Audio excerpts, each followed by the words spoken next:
Last night I woke up choking on the smell of raw gas in my own home. This morning I realized the heavy-duty security camera mounted outside my window was completely dead. I didn't say a word to my son. I pried the camera off the brick wall and took it straight to an independent tech specialist. The technician plugged it in, but suddenly his face drained of color. He looked at me absolutely terrified. "Sir, you need to leave right now," he said. I stepped closer to the monitor, and what I saw on that recovered footage made my blood run cold. Before I continue this story, let me know where you are watching from in the comments below. Hit like and subscribe if you have ever had to stand up to family who severely underestimated your worth. I am John Sullivan, 66 years old, and until yesterday I believed I was living out a quiet, peaceful retirement. I spent my life building a regional freight empire from the ground up, bleeding for every dollar, so my son Connor would never know the taste of an empty stomach. 5 years ago, I handed him the keys to the company and the deed to the main estate. I took the small backyard annex content to live in the shadows of the empire I built, thinking my legacy was secure in his hands. I was a fool. The scent of rotten eggs and sulfur hit the back of my throat at exactly 4 a.m. I woke up with my eyes watering, my lungs burning with every shallow breath. I did not panic, and I did not reach for the bedside lamp. Decades working around hazardous logistics taught me one unbreakable rule. A single electrical spark in a room filled with raw gas is an immediate death sentence. I rolled off the mattress, staying low to the floor where the oxygen was marginally cleaner, and crawled toward the front door. The deadbolt clicked open. I pushed out into the freezing night air, coughing violently as oxygen finally hit my lungs. I looked back at the annex. The exterior gas line had been tampered with.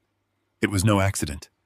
The heavy iron valve, which required a wrench and deliberate force to turn, was completely wide open.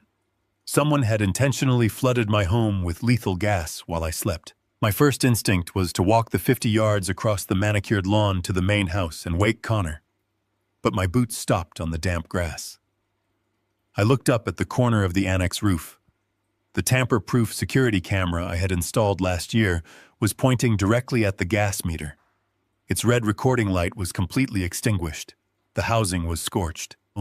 A cold, methodical clarity replaced my initial shock. You do not survive 40 years in the cutthroat freight industry by ignoring red flags. I did not walk to the main house. I did not alert my son or his wife, Brooke. Instead, I went to my truck, grabbed a crowbar from the toolbox, and silently pried the dead camera off the brick facade. The casing was cracked, but the internal hard drive looked intact. I threw it onto the passenger seat of my truck, started the engine, and drove away from the estate before the sun even breached the horizon. I needed answers, but I could not go to the local authorities.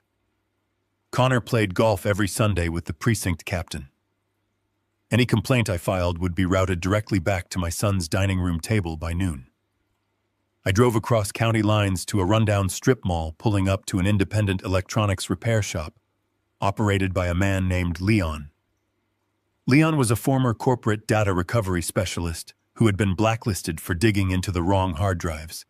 He owed me a favor from years ago, and I knew he possessed the skills and the discretion I needed right now. I walked into the shop and placed the scorched camera on his cluttered counter. "I need the footage from the last 12 hours," I told him, keeping my voice dangerously low. "And I need it completely off the grid." Leon didn't ask questions. He cracked open the plastic housing, extracted the internal drive, and connected it to an isolated terminal. For 20 agonizing minutes, the screen remained black as his software fought through the corrupted files.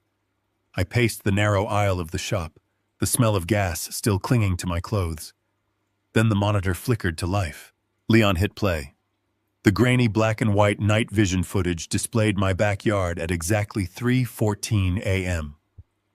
2 figures stepped into the frame. I stopped breathing. It was Connor. My own son, wearing his expensive cashmere coat, standing perfectly still in the shadows of my yard. Next to him was his wife, Brooke, her arms crossed tightly against the cold. A third man walked into the frame, and my stomach plummeted. I recognized him instantly.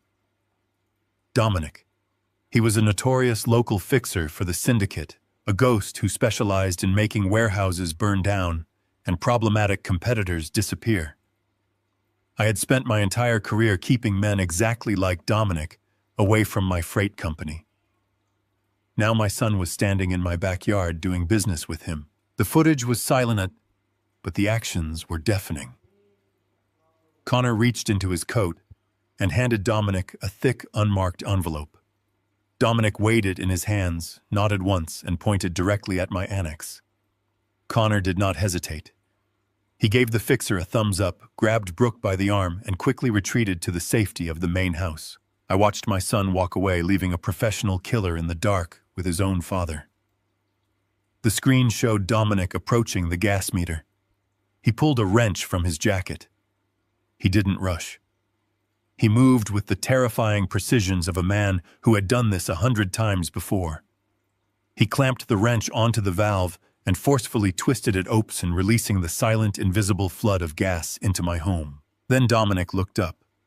He stared directly into the lens of my security camera. He pulled a small device from his pocket, aimed it at the camera, and the footage instantly froze before turning to static snow. He had scrambled the electronics with an EMP device, but the internal drive had managed to capture the exact moment of the transaction.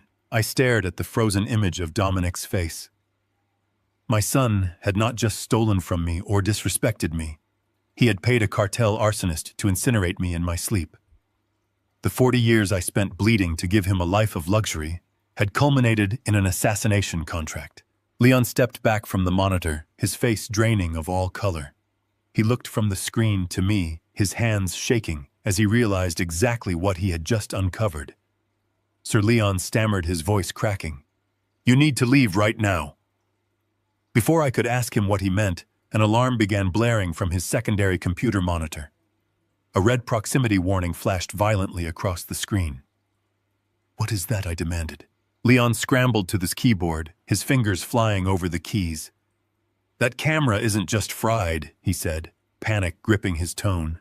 "The device he used to disable it didn't just wipe the feed. It installed a localized GPS tether. The moment I bypassed the corruption protocol and powered up the internal drive, it sent a ping. He is tracking the camera's location. He is tracking this shop." The blood pounded in my ears. I glanced at the front window of the tech shop. Pulling slowly into the empty parking lot, moving like a predator stalking its prey, was a black, heavily tinted SUV. The vehicle came to a halt directly behind my parked truck, effectively blocking it in. The driver's side door clicked open. There was no time to panic. There was no time to process the absolute devastation of my son's betrayal. I was a 66-year-old man, and a professional killer had just cornered me. Leon dumped the hard drive onto a secure flash stick. Now I ordered. Leon didn't argue. He ripped a small silver flash drive from the terminal, downloaded the isolated video file in seconds, and shoved it into my hand. "Get out the back," Leon urged, grabbing a baseball bat from under his counter. "I will wipe the terminal." "I never saw you." I shoved the flash drive deep into my pocket and sprinted toward the rear exit of the shop. I shoved the heavy steel door open and stepped out into the freezing, trash-strewn alleyway. I could hear the chime of the front doorbell as Dominic entered the shop behind me. I did not look back. I ran. I left my truck, my wallet, and my entire life in that parking lot. I moved through the narrow alleys, keeping my head down, blending into the shadows of the morning commute. I had no vehicle. I could not go to the police. I could not go home. My own son held the leash of a syndicate killer, and they both believed I was either dead in an explosion or wandering the streets. The cold air bit at my lungs as I kept moving, the reality of my situation settling over me like a suffocating shroud. They wanted to erase me. They thought I was just an old, discarded patriarch who would quietly disappear. They had completely forgotten who built the empire they were currently standing on. I reached into my pocket, my fingers wrapping tightly around the cold metal of the flash drive. I was no longer playing defense. The hunt had just begun, and my son was about to learn that you never corner a man who knows how to burn an empire to the ground. The cold air burned my lungs as I pushed through the labyrinth of back alleys behind the electronics shop. I kept my head down, pulling the collar of my heavy jacket up against the biting wind. At 66 years old, my knees screamed with every hard step on the cracked asphalt, but the adrenaline pumping through my veins masked the physical pain. Dominic was back there, a professional syndicate killer hired by my own flesh and blood. I needed to move fast, but blind panic is exactly what gets a man killed.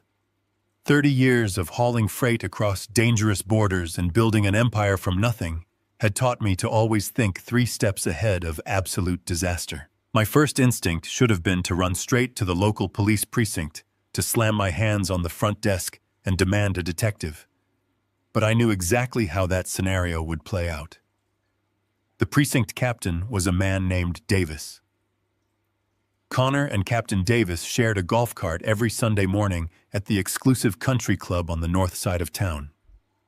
Connor donated heavily to the police benevolent fund, buying their loyalty with the profits I generated. If I walked into that station rambling about a syndicate arsonist and a murder plot orchestrated by my wealthy son Davis, would sit me down, offer me a cup of hot coffee, and immediately dial Connor's personal cell phone. I would be dead or heavily medicated in the back of a private ambulance before the sun fully cleared the horizon. I could not rely on the law. I had to disappear completely from the grid. I walked for 2 brutal miles until I reached the bleak edge of the industrial district. My chest heaved and the freezing temperature was seeping deep into my bones. Up ahead, the buzzing neon sign of a 24-hour convenience store flickered through the thick morning fog. I slipped inside the automatic doors, deliberately keeping my face turned downward and away from the domed security mirror mounted above the cash register. I walked straight to the back aisle and grabbed a cheap, prepaid cell phone enclosed in hard plastic. When I reached the counter, the clerk, a young kid wearing headphones, barely looked up from his magazine. I reached down and pulled up the leg of my denim trousers, unzipping a hidden waterproof compartment lined inside my right work boot. When I first built the freight company, I spent the first 10 years driving the heavy trucks myself across the most dangerous routes in the country. A smart trucker always keeps emergency cash physically strapped to his body for breakdowns, corrupt way stations, or violent situations. Old habits die hard, and that deeply ingrained habit was about to save my life. I pulled out 2 crisp $100 bills and paid for the phone along with a handful of prepaid activation cards. I did not wait for the change. I stepped back out into the freezing dawn and ducked under the shadowed awning of a closed laundromat to set up the device. My hands were stiff and clumsy from the cold, but my mind was operating with terrifying, lethal clarity. I punched in the activation codes, watching the cheap digital screen light up as it searched for a cellular signal. I needed an army. I had the liquid capital to hire the absolute best private security contractors in the state, ruthless men who could pull me out of the shadows and deal with Dominic on his own violent terms. Across the empty avenue, the glowing blue logo of a national bank branch illuminated the frosted sidewalk. I needed to verify the status of my primary corporate accounts before I started making high-stakes calls.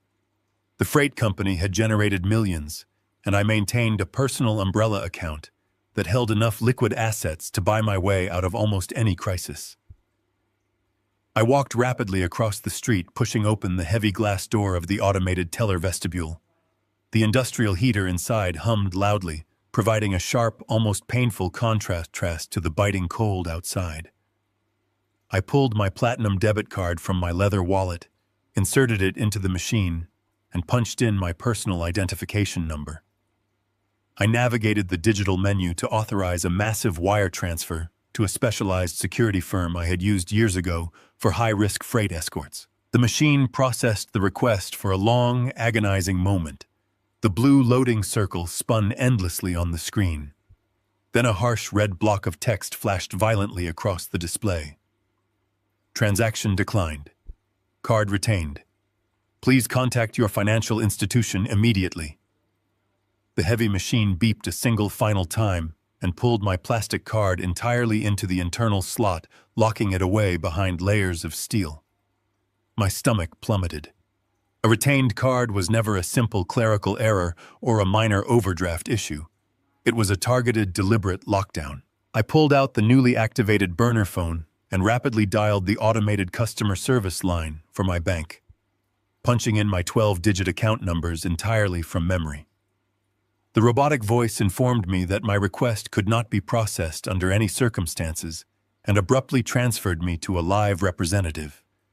I held the plastic phone tight against my ear, pacing the small vestibule, my eyes watching the empty street outside the glass, waiting for Dominic's heavily tinted SUV to round the corner and finish the job. A woman finally answered the line, stating she was with the Specialized Fraud and Emergency Alert Division. She asked for my full legal name and my social security number to verify my identity. The exact moment I provided those details, the entire cadence of her tone shifted. It dropped into a practiced, overly soothing register, specifically utilized for handling medical emergencies. "Sir," she said, speaking very slowly and clearly, as if addressing a frightened child. "Where are you currently located? We have been strictly instructed to keep you on the line and send immediate medical assistance to your coordinates." I froze the hair on the back of my neck, standing on end. I demanded to know exactly why my primary accounts were frozen and why she was trying to dispatch an ambulance. The representative's voice remained unsettlingly calm, masking a protocol I was quickly deciphering. "Sir, your accounts are locked under an active statewide silver alert. Your son Connor, who holds your emergency medical power of attorney, contacted us several hours ago. He submitted certified medical documents stating you are suffering from severe advanced dementia and have wandered away from your secure care facility. You are legally classified as a profound danger to yourself. Please stay right where you are. I am dispatching emergency services to your location right now." The words hit me with the physical force of a swinging sledgehammer. Advanced dementia. Medical power of attorney. The sheer calculated malice of Connor's ultimate plan locked violently into place. He had not merely sent a cartel killer to burn me alive in my sleep. He had built a flawless, inescapable contingency trap. If the gas failed, if I somehow managed to survive the engineered explosion, I was already legally dead to the world. He had filed fraudulent medical paperwork, undoubtedly forged by corrupt physicians, on his vast payroll, completely stripping me of my human autonomy. A silver alert meant my face was currently being broadcast to every police cruiser, dashboard, highway, digital sign, and hospital emergency room in the state. If a single police officer or concerned citizen saw me on the street, they would not listen to my frantic claims about an arsonist or a stolen freight empire. They would only see a confused, wandering, senile old man suffering from a psychotic break. They would strap me tightly to a medical gurney, inject me with heavy chemical sedatives, and hand me directly back to my son. I would be permanently locked inside the psychiatric ward of some high-security private facility. I would be heavily medicated and completely silenced until the day my body finally gave out. Connor had built a cage so perfectly constructed that the simple act of asking for help was the exact mechanism designed to lock the iron door permanently shut. I hung up the phone immediately and ripped the battery out of the plastic casing. I could not risk the bank tracing the cellular signal of the burner device. I shoved the dead phone back into my jacket. I pushed open the glass door of the ATM vestibule, retreating back into the harsh, biting cold of the morning shadows. My breath plumed in the freezing air as I looked down the long, empty street. I was entirely stripped of my identity, my financial resources, and my fundamental legal rights. I was effectively a ghost hunted by a killer and erased by my own blood. But Connor had made one fatal, irreversible miscalculation. He fundamentally believed that stripping a man of his entire life leaves him weak, desperate, and powerless. He had grown soft in the luxury I provided, and he had completely forgotten the ruthless nature of the man who built the empire he now claimed to rule. He forgot that a man with absolutely nothing left to lose is the most dangerous creature on the earth. The initial shock evaporated, replaced by a cold, mechanical rage. I was no longer a victim fleeing an assassination attempt. I was a veteran of the freight wars, and it was time to tear my legacy back from his arrogant hands. I turned my collar against the freezing wind and began walking deliberately toward the deepest part of the industrial sector. The freezing wind coming off the river felt like shards of broken glass against my face as I walked the final mile toward the industrial district. My legs burned with a dull, continuous ache. A 66-year-old man is not built to survive the winter streets without shelter money or a vehicle. Connor knew that. He had frozen my accounts and broadcast a fraudulent medical alert across the state specifically to paralyze me. He expected me to curl up in an alleyway and surrender to the cold, or flag down a passing patrol car and be handed directly into his permanent custody. He believed I had nowhere left to turn.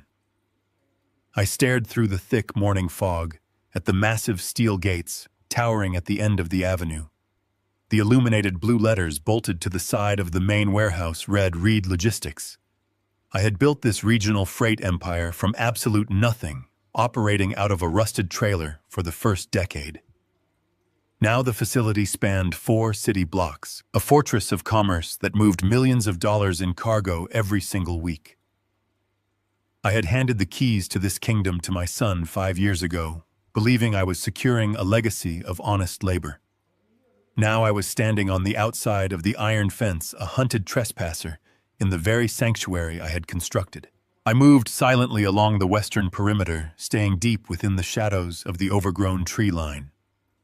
Connor had spent hundreds of thousands of dollars upgrading the security protocols since he took over as chief executive officer. High-definition rotating cameras monitored the main entrance. Biometric scanners locked down the employee gates. Motion-detecting floodlights bathed the loading docks in blinding white illumination. To an outsider, the facility was completely impenetrable. But Connor had made a fundamental error. He had layered his expensive state-of-the-art technology directly over the original bones of the compound. He had never bothered to learn the foundational architecture of the property because he was terrified of getting dirt on his tailored suits. He simply paid contractors to install new hardware. I did not need a biometric clearance badge to get inside. I needed a shovel. I dropped to my knees in the frozen mud at the exact midpoint of the western fence line. 30 years ago, before the company turned its first major profit, I could not afford to hire a private security firm. I spent 3 grueling weeks trenching the perimeter by hand, laying the original copper wiring for a rudimentary alarm grid. I knew every blind spot because I had designed them to save money on expensive sensors. I clawed at the hardened earth with my bare hands, ignoring the sharp rocks tearing at my fingernails. My breath plumed in the freezing air as I dug 12 inches down into the soil until my fingers scraped against a hard plastic casing. It was the original analog junction box I had buried in 1994. I wiped the mud from the latches and pried the cover open. A chaotic tangle of modern fiber optic cables had been hastily spliced into the old copper matrix by Connor's expensive security contractors. They had used my original conduit lines to power the new motion sensors mounted on the fence above my head. I reached into my jacket pocket and pulled out a rusted pair of wire cutters I had salvaged from an open dumpster 2 blocks away. I ignored the thick, brightly colored modern wires and traced a single faded green copper line running along the very bottom of the box. This was the primary grounding wire for the entire western quadrant, the exact wire I had soldered myself 3 decades ago. I squeezed the cutters. The thick copper snapped. Above my head, the glowing red indicator light on the motion sensor instantly blinked out, plunging a 50-foot section of the fence line into total darkness. I did not wait for a patrol vehicle to notice the dead zone. I grabbed the frozen chain link and pulled my aching body upward. The metal bit into my palms, but the adrenaline masked the pain. I threw my leg over the razor wire running along the top of the fence, tearing the fabric of my jeans, and dropped heavily into the snow-covered grass on the other side. The impact sent a shockwave up my spine, forcing me to stay crouched in the freezing brush as I caught my breath. I was inside. The The smell of diesel fuel and cold asphalt filled my lungs, a scent that had defined my entire adult life. I moved quietly between the massive tires of the parked 18-wheelers. There were hundreds of commercial trucks lined up in perfect symmetrical rows, their chrome grills gleaming faintly in the moonlight. I remembered driving the very first truck off the lot, a battered rig I bought with a desperate loan taken out against my own life insurance policy. I risked everything so my family would never experience the crushing poverty I endured as a child. Now Connor was using the profits from that exact risk to pay a syndicate killer to erase me from existence. The cold reality of that betrayal sharpened my focus. I was not here to reminisce. I was here to strip him of his power. I navigated the maze of trailers, keeping my head down and timing my movements to avoid the sweeping beam of the guard tower spotlight. I knew the rotation schedule: 12 seconds to cross the open transport lane, 8 seconds to hide behind the shipping containers. I moved with a tactical precision that betrayed my age, driven by the absolute necessity of survival. I reached the rear loading bay of the primary warehouse. The massive rolling steel doors were tightly shut, secured by heavy electronic padlocks. I ignored them and slipped around the corner to a narrow, unmarked service door, hidden behind a stack of wooden pallets. Connor had modernized every visible aspect of the company to impress his wealthy investors, but he was lazy when it came to the hidden infrastructure. He never changed the analog deadbolts on the maintenance entrances because he believed no one would ever use them. I reached into my pocket and retrieved my old master key, the heavy brass key I had carried every single day for 30 years until my retirement. I slid the metal into the rusted lock and turned it. The heavy tumblers clicked open with a satisfying metallic thud.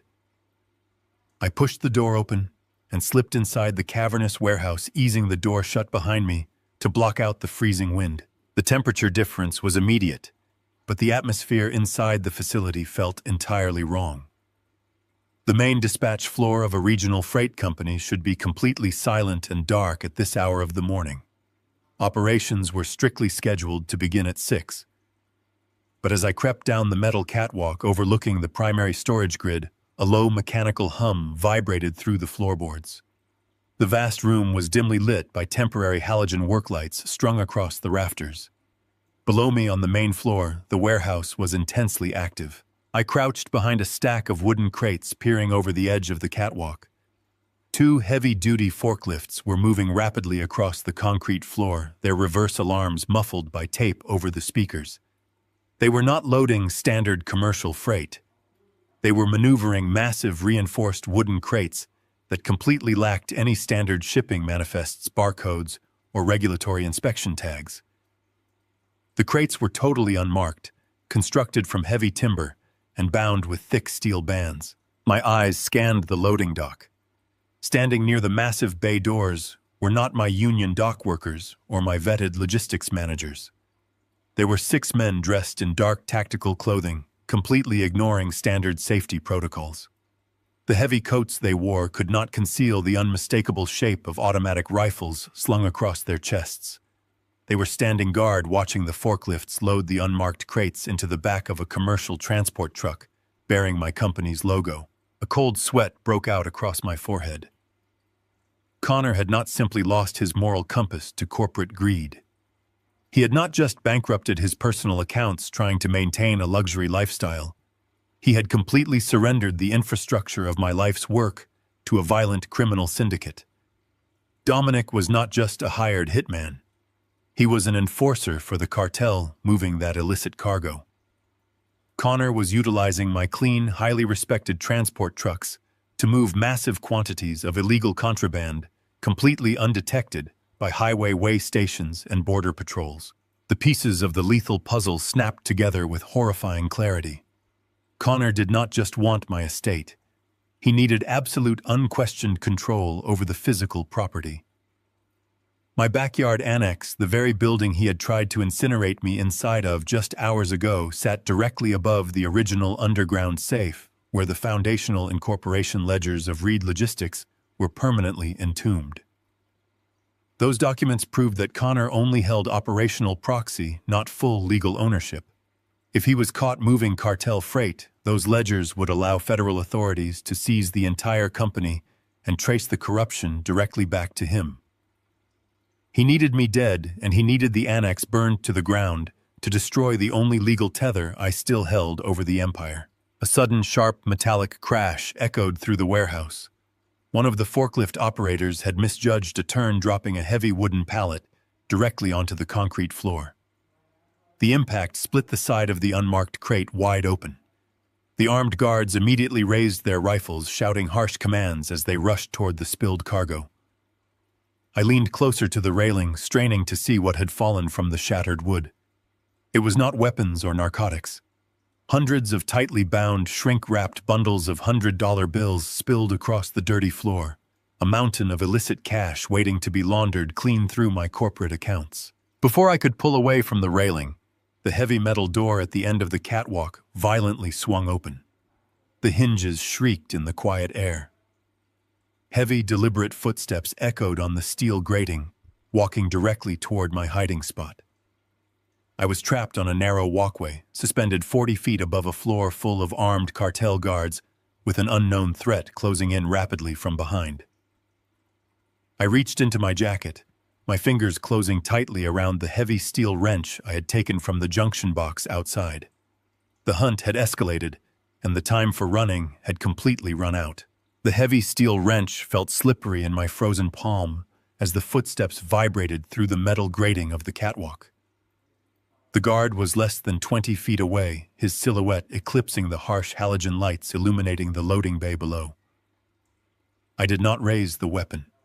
Engaging an armed syndicate enforcer in a blind physical struggle would be a fatal miscalculation for a man my age. Instead, I dropped to my knees and felt along the lower rim of the massive ventilation duct running parallel to the walkway.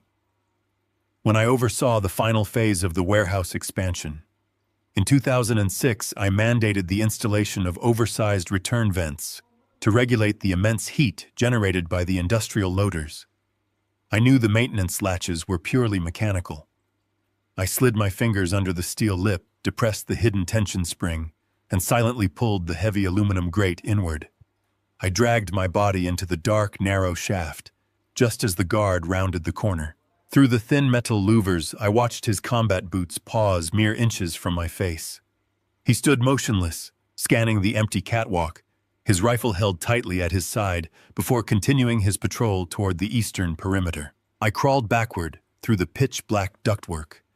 The freezing ambient temperature of the warehouse had settled deep into my joints, making every movement an agonizing effort. I needed a warm, secure place to hide and process what I had just witnessed on the docks. I navigated the familiar internal layout of the building purely by memory, inching my way toward the central boiler room, located directly above the primary overflow bays. As I reached the vertical exhaust vent and kicked the grate loose, a wave of radiant, stifling heat washed over me. I dropped down onto the concrete floor of the overflow sector, rubbing my bruised shoulders. But my brief moment of physical relief vanished the second I looked around. The overflow sector was supposed to be completely empty at this time of year. It was designed as a contingency space for holiday shipping gluts. Right now, it was entirely filled with the exact same unmarked, reinforced wooden crates I had seen being loaded onto my transport trucks outside. I pressed myself against the shadows of the concrete pillars and watched a solitary forklift operator maneuver a massive pallet of the heavy crates. My eyes tracked his specific route. He was deliberately bypassing the primary automated conveyor belts. I had invested millions in a state-of-the-art optical scanning array 10 years ago to drastically reduce labor costs and maintain strict regulatory compliance. Every single piece of freight entering this facility was supposed to pass through those lasers to verify weight dimensions and manifest codes. The forklift operator was manually routing these specific crates through a decommissioned service corridor, completely circumventing the digital tracking network. Connor was aggressively obsessed with automation to boost his profit margins. Manual routing was an expensive, highly inefficient anomaly.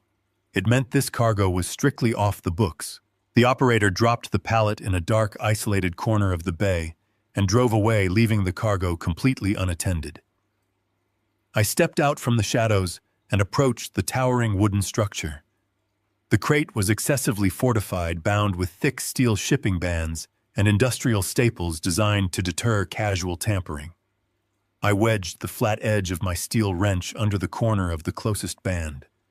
I threw my entire body weight into the lever, grimacing as a sharp pain flared through my lower back. The steel band snapped with a sharp, resonant crack that echoed loudly in the quiet bay.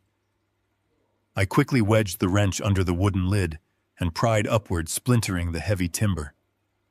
Beneath the wood lay a thick, opaque layer of vacuum-sealed plastic moisture barrier. I tore it open with my bare hands, fully expecting to uncover stolen electronics, untraceable pharmaceuticals, or smuggled weapons. I was completely wrong. The crate did not contain commercial goods. It was packed to the brim with tightly bound, brick-sized stacks of $100 bills. The currency was weathered, non-sequential, and bundled with heavy rubber bands. I reached in and pulled out a single brick, feeling the dense, undeniable weight of dirty money. My mind raced rapidly, calculating the overall volume of the crate against the sheer density of the cash. There were millions of dollars locked inside this single wooden box, and there were dozens of these crates stacked throughout the overflow bay. This was not a small side hustle. This was an industrial-scale money laundering operation. Connor was taking the massive illicit cash reserves generated by Dominic's criminal syndicate and burying them within the legitimate high-volume shipping manifests of Reed Logistics. He was washing cartel money clean by falsely logging it as transit revenue.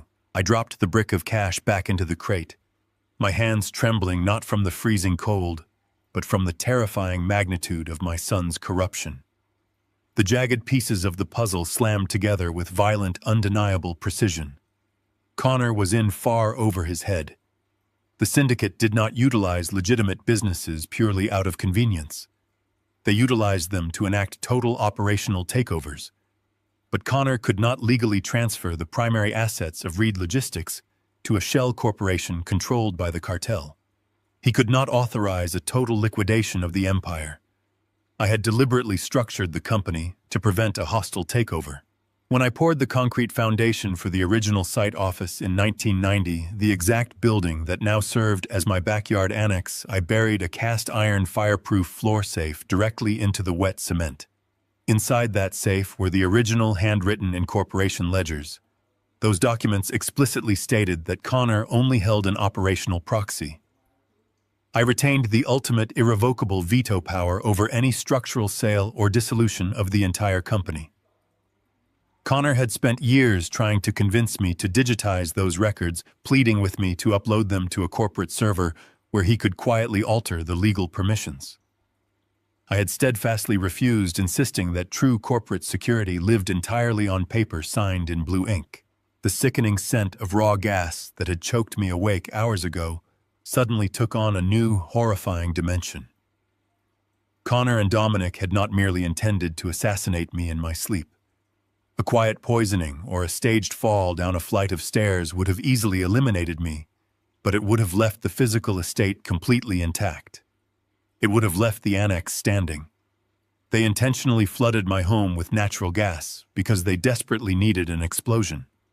They required a massive structural fire that would burn hot enough to incinerate everything down to the concrete foundation.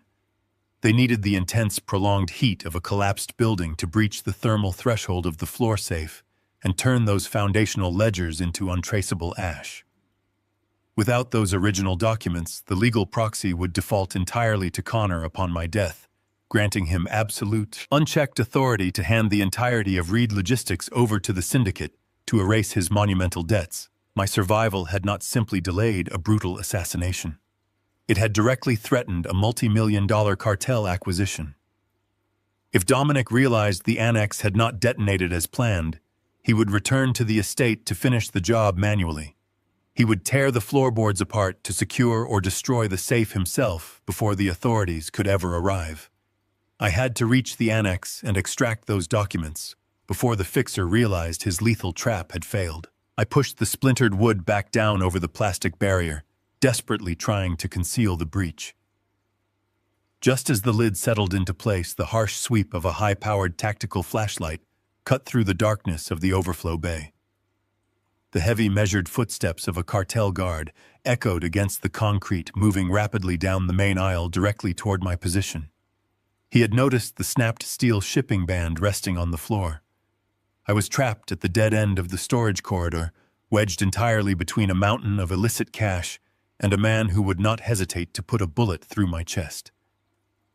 I tightened my grip on the heavy steel wrench and pressed my back flat against the cold wooden crates, waiting for the beam of light to round the corner. The morning sun offered absolutely no warmth as I navigated the maze of downtown concrete. I had slipped out of the freight yard just before dawn, leaving the cartel guards and the millions in laundered cash behind me. I was freezing exhausted and officially a missing person, suffering from severe dementia, according to every police scanner in the state. I could not walk into a standard law firm.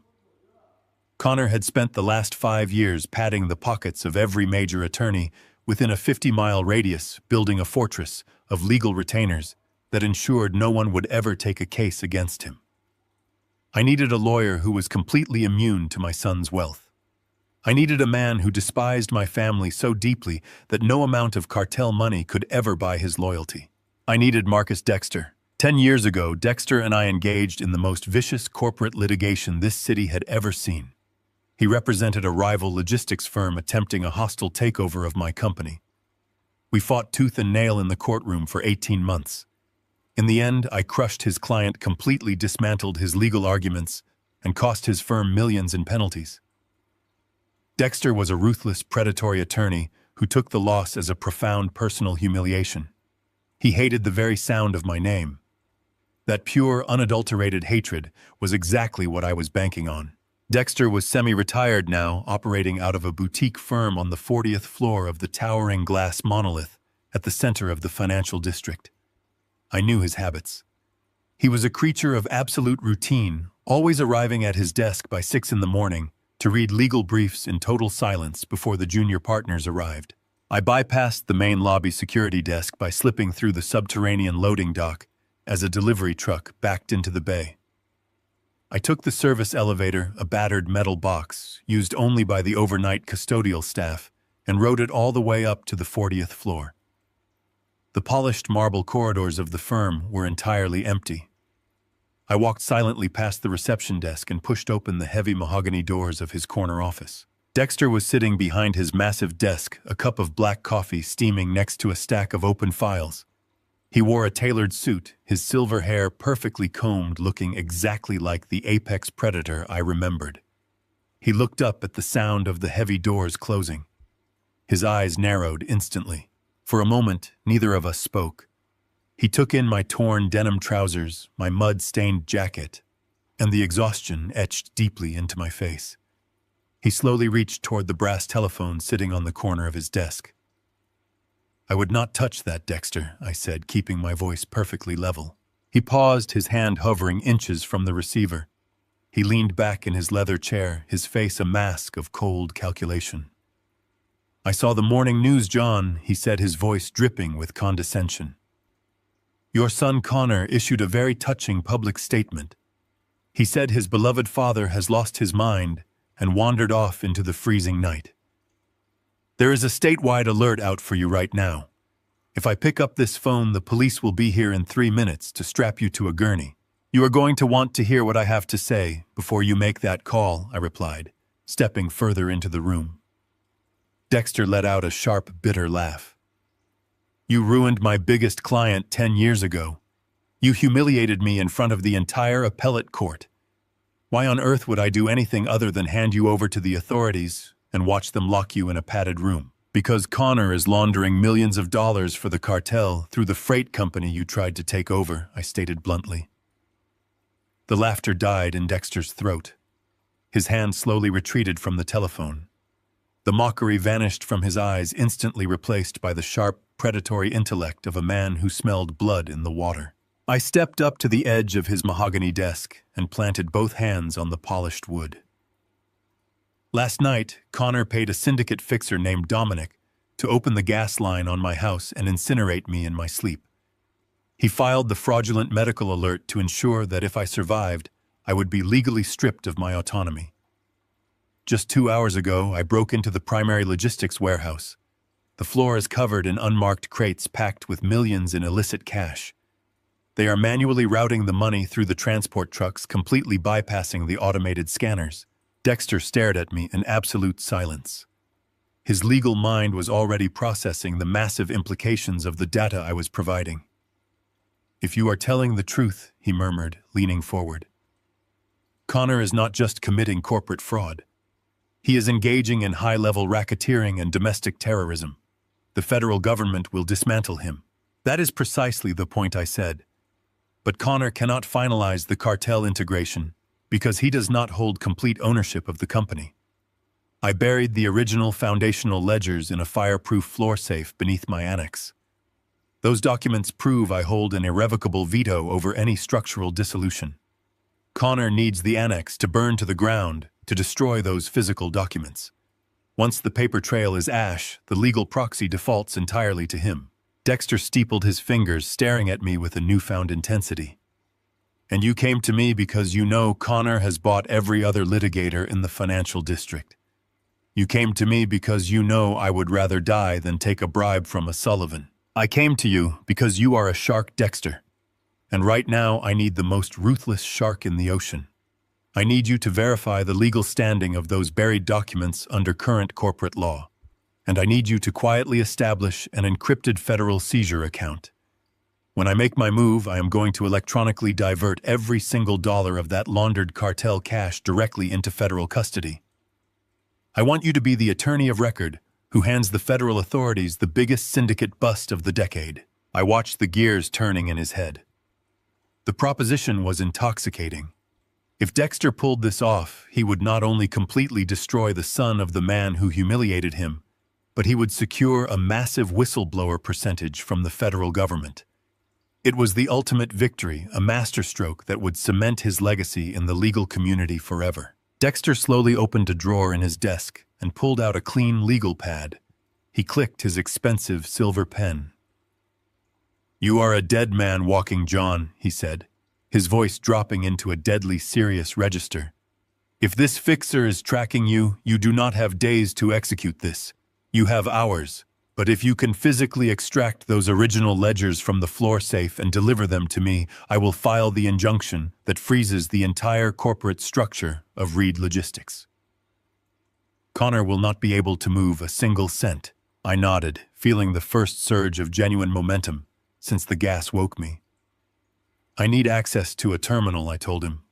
"I need to monitor the corporate accounts to see exactly how Connor is moving the funds." Dexter turned to his computer monitor and began typing, rapidly logging into the secure legal databases that tracked corporate filings and high-level insurance policies. He was quiet for a long moment, his eyes scanning the digital text scrolling across his screen. When he finally looked up, his face was pale. "John," Dexter said, his tone entirely devoid of its usual arrogance, "I just pulled the active filings for Reed Logistics. Connor has not just been laundering money. He has been financially hedging his bets on your assassination." I felt a cold knot tighten in my stomach. What did he do? 3 weeks ago, Dexter explained, reading directly from the screen, "Connor took out a massive hazard insurance policy on your life. We are talking about a $50 million payout. But it is not a standard life insurance policy. It is a highly specific hazard policy that only pays out in the event of an accidental death caused by structural fire or catastrophic industrial failure." The reality of the trap hit me with devastating force. Connor was not just burning the annex to destroy the foundational ledgers. He was using my brutal murder to cash in on a $50 million payday. He was going to use the insurance money generated from my burning flesh to pay off his initial debts to the cartel and secure his position within the syndicate. Before I could fully process the absolute depravity of my own son, a sudden sharp vibration interrupted the silence of the office. It was not Dexter's phone. It was the cheap prepaid burner phone I had purchased at the convenience store buried deep in my jacket pocket. I pulled the plastic device out. The screen was glaring brightly in the dimly lit office. I had not given this number to a single soul. The only people who possessed the capability to ping an unregistered cellular signal.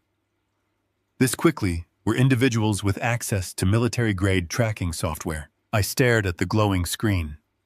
The incoming caller identification was completely blocked, but I knew exactly who it was. The hunt had not stalled. It had violently accelerated. I had walked directly into the crosshairs, and the syndicate was already closing in on my location. Dexter's manicured fingers flew across his mechanical keyboard. The rhythmic clacking filled the high-rise office as he dug deeper into the corporate databases. He wasn't just looking at the public shell of Reed Logistics anymore. He was pulling the classified underbelly of my son's financial maneuvers. The screen bathed Dexter's pale face in a cold blue light.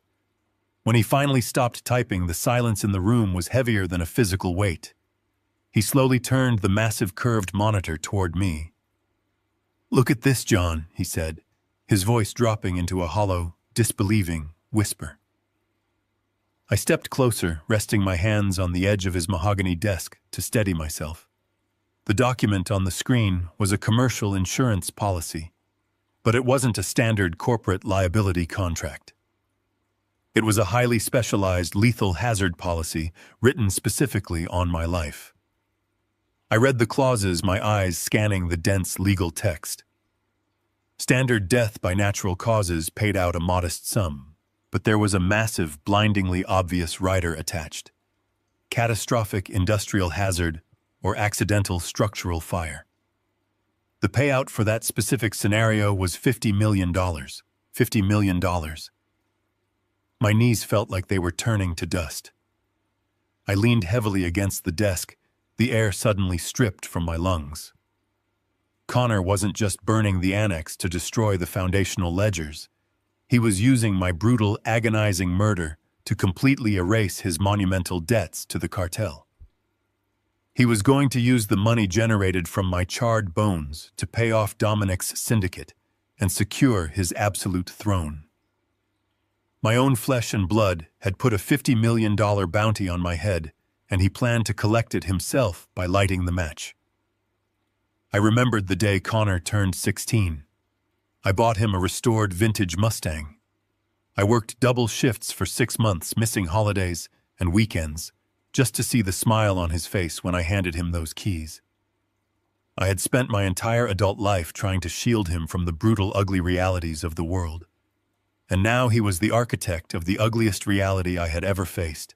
Dexter watched me, his predatory eyes softening for just a fraction of a second. He knew what it was like to be betrayed by corporate vultures, but this was blood. This was a son slaughtering his father for 30 pieces of silver. "We have him," John Dexter said softly, his legal mind already assembling the guillotine. "The moment I file this injunction, the federal authorities will tear his entire life apart." Before I could nod, before I could even take a breath to steady my racing heart, a sharp, piercing electronic ring shattered the silence of the office. It was not Dexter's sleek office phone. It was the cheap plastic burner phone buried deep inside my muddy jacket pocket. I froze. The blood drained completely from my face. I had purchased that phone with untraceable cash just hours ago. I had not given the number to a single living soul. I had not linked it to any of my accounts. There was absolutely no logical way anyone could be calling that specific device. Dexter stared at my pocket, his posture instantly rigid. "Answer it," he ordered, his voice devoid of any emotion. "But do not say a single word." I reached into my jacket with trembling fingers. I pulled out the cheap plastic device. The screen glowed with an unknown blocked number. I pressed the green accept button and slowly brought the speaker to my ear. I held my breath. For a second, there was only the sound of static. Then a voice broke through the speaker. It was Brooke, my daughter-in-law. She was weeping hysterically. "Dad." Her voice wailed thick with breathless sobs. "Dad, please, where are you? We are so worried. The police are looking everywhere for you. Connor is beside himself. Please just tell me where you are so we can come get you." "You are sick, Dad. You are confused. Please let us bring you home." Her performance was masterful. If I had not seen the security footage of her standing in my backyard, calmly watching her husband hand an envelope of cash to a syndicate arsonist, I would have believed every single tear. I would have believed she was a terrified daughter, desperate to find her wandering, dementia-stricken father. But I knew the truth. I knew she was a viper hiding behind a mask of suburban perfection. I kept the phone pressed tightly to my ear, my jaw locked so hard my teeth ached. I did not breathe. I did not make a sound. I just listened. I listened past the fake trembling sobs. I listened to the ambient noise bleeding through the microphone of her phone. There was a low mechanical hum in the background. It was the sound of a heavy engine. And then I heard it. A rhythmic, repetitive clicking sound. It was a vehicle turn signal. She was not crying on the plush sofa of my estate. She was not huddled in the kitchen waiting for the police to call. She was inside a moving vehicle. She was actively navigating city streets. My mind raced, connecting the terrifying dots at lightning speed. Dominic was a syndicate fixer. He had access to cartel-level surveillance technology. When I activated this burner phone outside the convenience store, the device had pinged the nearest cell tower. Dominic had simply hacked the local tower data, isolated the newest activated identification number in the radius of my last known location, and hijacked the signal. Brooke was not calling to plead with me. She was calling to keep the line open. Every single second this call remained connected, Dominic was triangulating my exact GPS coordinates. They were driving right now, hunting the signal, closing the net. She was sitting in the passenger seat of that heavily tinted SUV, faking a tearful breakdown, while a professional killer gripped the steering wheel, following a digital blip on a radar screen straight to my location. I ripped the phone away from my ear. I did not hang up. I looked at Dexter, my eyes wide with absolute panic. "They are pinging the signal." I whispered, my voice rough and urgent. "They are tracking this phone right now. She is in the car with the fixer. They are coming here." Dexter did not ask questions. He understood the lethal geometry of the situation instantly. He slammed his laptop shut and pointed a perfectly manicured finger toward the heavy mahogany doors. "Get out, John," he commanded. "Leave the phone here and I will dispose of it. Draw them off my firm. I will have the federal injunction drafted and ready by tomorrow morning. Do whatever you have to do to stay alive until then." I shook my head. "No.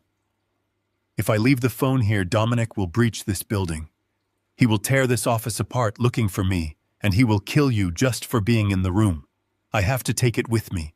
I have to draw them away from you so you can finish the legal strike." I gripped the burner phone tightly in my fist. Brooke's fake weeping voice was still echoing faintly from the tiny speaker, begging me to say something. I shoved the device back into my jacket pocket, keeping the line wide open. Let her cry. Let them track me. I was going to use their own surveillance technology against them. I turned and sprinted out of Dexter's corner office.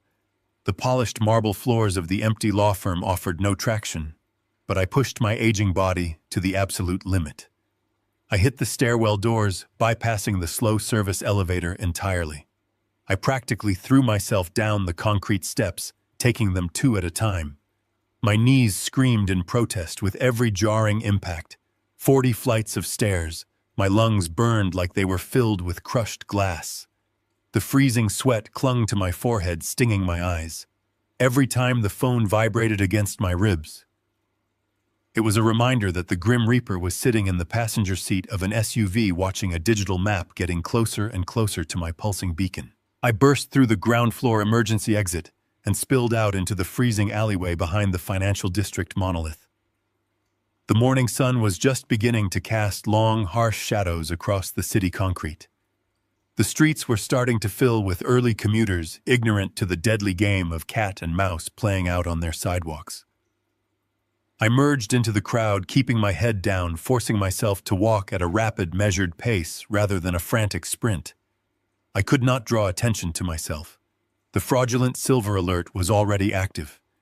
Every police officer holding a hot cup of coffee on the corner was a potential snare. If I was detained, Dominic would easily find me in a holding cell. I had to stay moving. I had to stay invisible. I reached into my pocket and touched the cold plastic of the phone. Brooke had finally stopped crying. The line was still connected, but it was dead silent on her end. She was just listening now, listening for the sound of my breathing, the sound of my footsteps, the ambient noise of my environment. I knew Dominic was beside her, his foot pressing heavily on the accelerator, weaving through downtown traffic to lock onto my coordinates.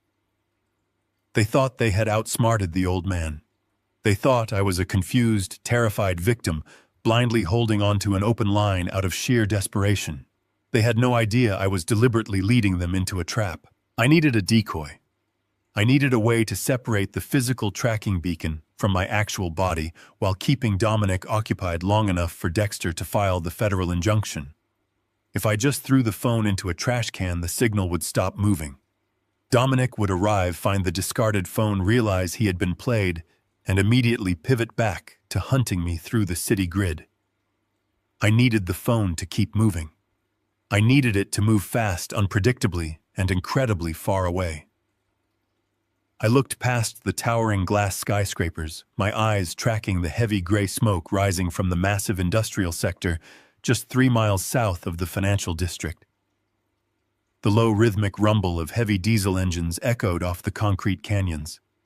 The active rail yard, a massive sprawling web of steel tracks and outbound freight trains carrying cargo to the absolute edges of the continent. A fierce, predatory smile stretched across my exhausted face. I knew those tracks. I knew those departure schedules. Connor and Brooke thought they were hunting a ghost, but I was about to put them on a train to nowhere. The vibrating plastic device in my pocket felt like a live grenade pressed tightly against my ribs. Every single electronic pulse was a beacon calling a syndicate killer directly to my location. I merged into the thick morning crowd flooding the sidewalks of the financial district. I kept my head down and my shoulders hunched against the biting cold. The pristine glass towers of the banking center slowly gave way to cracked concrete and rusted chain-link fences. I was walking rapidly south toward the deep industrial valley of the city. I focused my eyes entirely on the massive plumes of dark gray exhaust rising steadily into the freezing morning sky. I was heading straight for the active municipal rail yard. My legs felt like heavy lead weights with every step I took. I was 66 years old, and the brutal events of the morning were finally taking a physical toll on my body. The freezing wind whipped off the nearby river and cut straight through my muddy jacket. It settled deep into my aging joints. Every rapid step sent a dull ache shooting up my spine, but the cold fury burning inside my chest refused to let me slow down. Connor and Dominic believed they were hunting a frail and confused old man suffering from advanced dementia. They believed I was wandering aimlessly through the city streets waiting to be captured. They had completely forgotten the history of the man they were trying to erase. The clean smell of expensive downtown coffee shops faded away completely. The harsh metallic scent of diesel fuel and iron dust filled my lungs. It was a bitter industrial smell that I knew better than my own reflection in the mirror. It was the exact smell of my youth. Long before I owned a fleet of 500 pristine commercial transport trucks, I had spent my 20s working these exact municipal dispatch yards. I had loaded heavy commercial freight by hand in the freezing rain until my fingers bled. I had spent decades memorizing the sprawling mechanical arteries of this city. Connor viewed the logistics industry purely as a series of digital spreadsheets and quarterly profit margins. He had never once dirtied his expensive tailored suits with the physical reality of the business. That arrogant detachment was his greatest weakness, and I was about to use it to secure my survival. I slipped through a wide gap in a rusted perimeter fence and stepped directly into the chaotic heart of the active rail yard. The noise was absolutely deafening. Dozens of massive diesel locomotives idled heavily on the converging tracks. The immense steel wheels shrieked and groaned violently against the polished iron rails. The frozen gravel beneath my boots vibrated continuously with the force of thousands of tons of raw mechanical power. Thick clouds of white steam and dark exhaust rolled across the yard and obscured the morning sun. I walked deeper into the labyrinth of moving trains and towering metal shipping containers. I did not need to consult a dispatch schedule to know exactly where these massive machines were heading. 30 years ago, I had meticulously memorized the entire regional transit grid to build my own logistics empire from the ground up. I knew the physical heartbeat of the freight industry. The bright red locomotives idling on the western tracks were strictly local haulers moving domestic goods to the nearby coastal ports. The silver container cars on the eastern line were bound for the northern commercial hubs. I ignored them all. I needed a very specific target. I needed immense geographical distance. I needed rapid, uninterrupted speed. I needed a one-way ticket across international borders. My eyes scanned the chaotic movement of the yard through the thick morning fog. Far down the central thoroughfare, I finally spotted my target. A massive line of battered black hopper cars was hitched securely to a pair of heavy-duty industrial freight engines.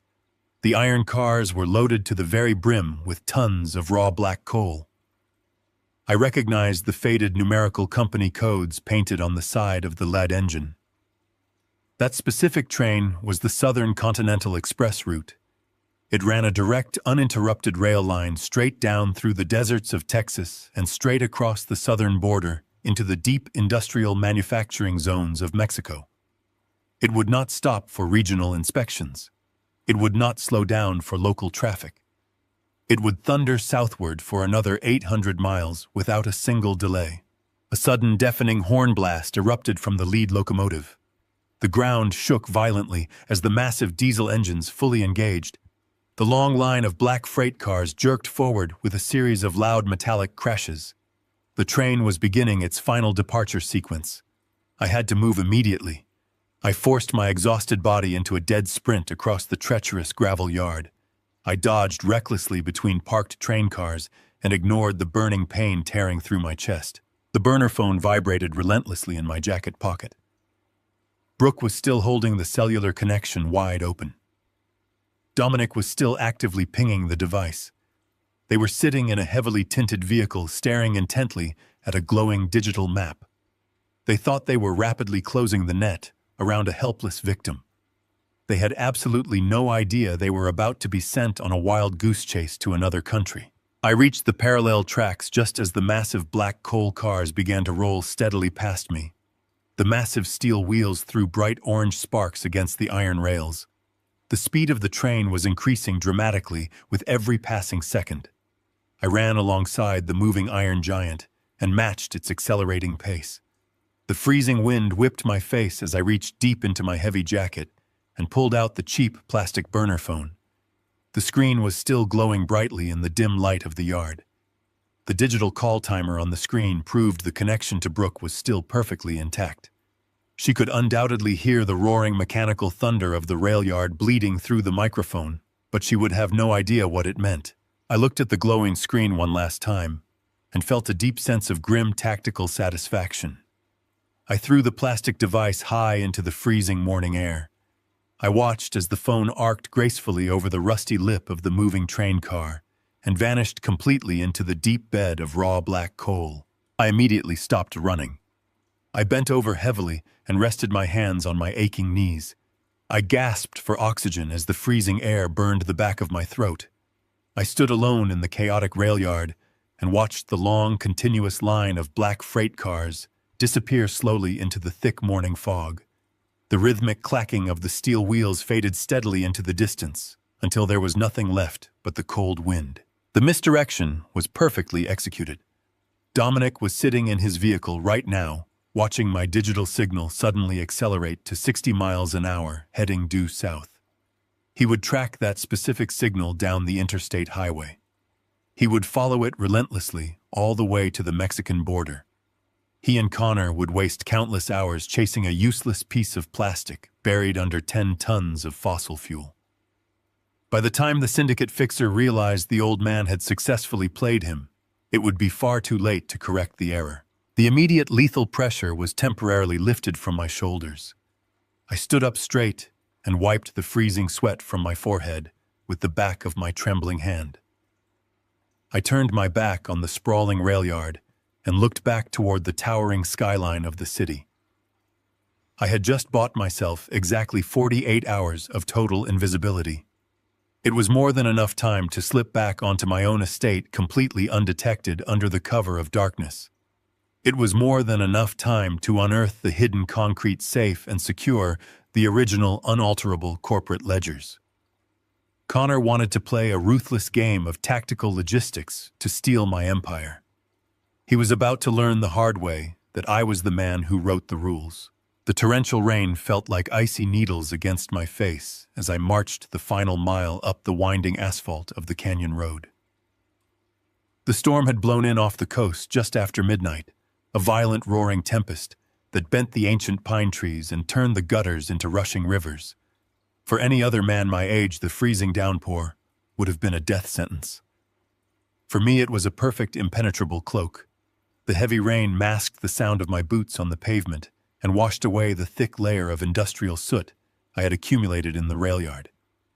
I was completely soaked to the bone, my muscles screaming in exhausted protest with every step, but the cold fury radiating from my chest kept my blood moving. I was walking back into the very jaws of the trap my son had set for me, but this time I knew exactly how the steel teeth were positioned. I crested the final hill and stopped in the shadow of a massive oak tree just outside the perimeter of my own estate. The iron gates I had custom forged 30 years ago stood wide open. Beyond them, the sprawling, manicured lawns were transformed into a chaotic staging ground.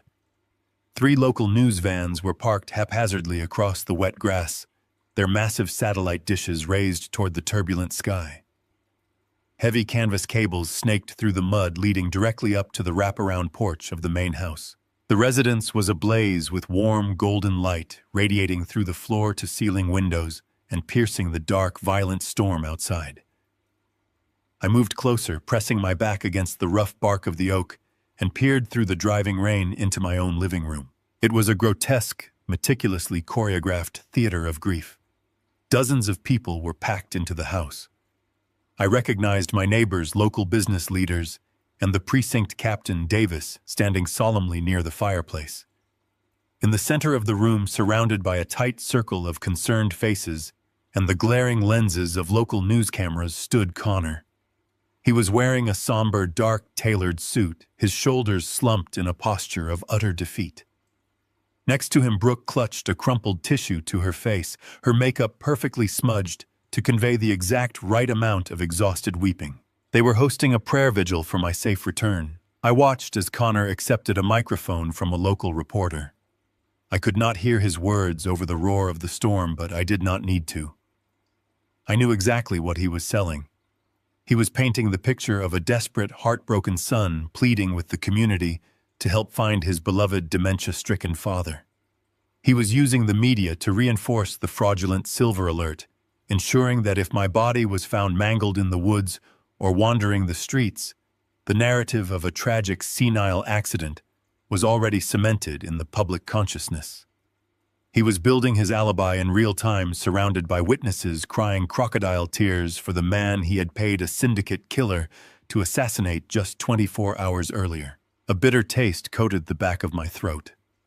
I had bought that sprawling mahogany dining table where the news crews were resting their equipment to celebrate Connor's college graduation. I had laid the stone for that fireplace with my own 2 hands, so he would have a warm place to play during the winter. Now he was using the sanctuary I built to broadcast my eulogy and secure his $50 million insurance payday. He believed the trap was flawless. He believed the burner phone currently rattling around in a coal car bound for the Mexican border had successfully drawn his syndicate hitman far away from the property. He thought he had the entire night to play the grieving son while he waited for Dominic to return and finish the job. I tore my eyes away from the sickening display in the main house and shifted my focus to the dark, isolated corner of the property. The backyard annex sat 50 yards away, completely swallowed by the shadows of the storm.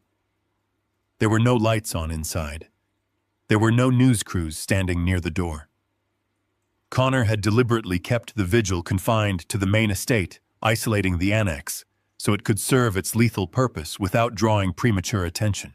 I left the cover of the oak tree and slipped through the open iron gates. I did not crawl or cower. I moved with the precise, practiced fluidity of a man who knew every single inch of the ground he was walking on. I knew exactly where the perimeter motion sensors intersected because I had installed them to keep prowlers away from Connor's bedroom window when he was a child. I knew that the sweeping floodlights on the eastern garage wall had a 3-second delay. I counted the seconds in my head, moving through the torrential rain during the dark intervals, a ghost haunting my own property. The storm raged around me, the thunder cracking so loudly it vibrated in my chest. It was the perfect acoustic cover. I reached the rear wall of the annex and pressed myself flat against the cold, wet brick. The heavy security camera I had pried off the wall yesterday morning left a jagged scar in the mortar. The window directly above it was locked, but the heavy iron gas meter sitting near the foundation told me everything I needed to know. The thick metal valve was still wrenched completely open. The lethal flood of natural gas had been pumping steadily into the sealed, unventilated structure for nearly 24 hours. I crept along the brick wall toward the heavy oak side door. My hands were completely numb from the freezing rain, but I reached into the hidden lining of my jacket and extracted the brass master key I had carried since the day the annex was constructed. I did not use a flashlight. I did not even pull a metallic zipper. The air in this proximity was incredibly dangerous. I slid the key into the deadbolt. The lock mechanism was thoroughly oiled, turning with a smooth, silent click. I turned the brass knob and pushed the heavy wooden door inward. The smell hit me like a physical blow to the chest. It was not just the faint scent of sulfur and rotten eggs anymore.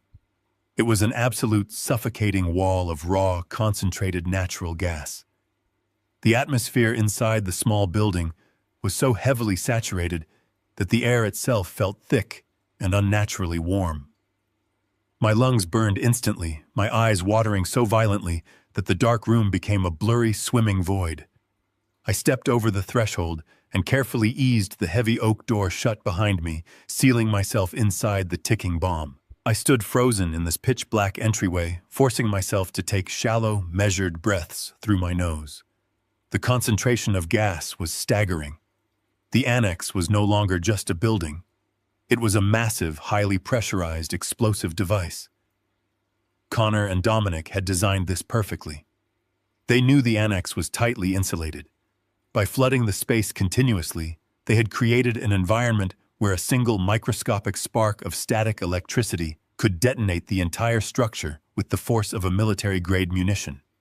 The resulting fireball would burn with such intense, prolonged heat that the concrete foundation itself would crack permanently, destroying the fireproof safe and the unalterable corporate ledgers buried beneath the floorboards.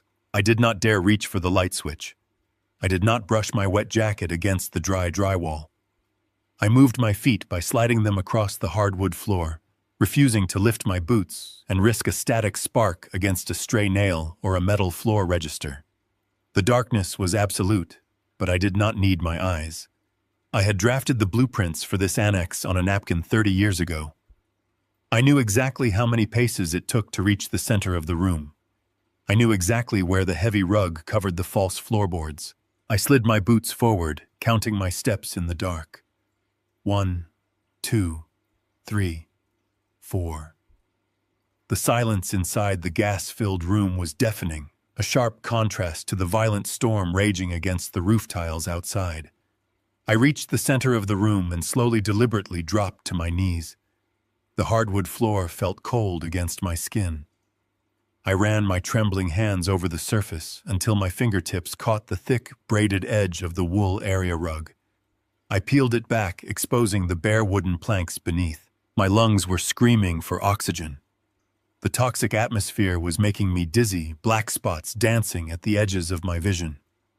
I knew I only had a few minutes before the raw gas rendered me completely unconscious. If I passed out on this floor, Connor would get exactly what he wanted.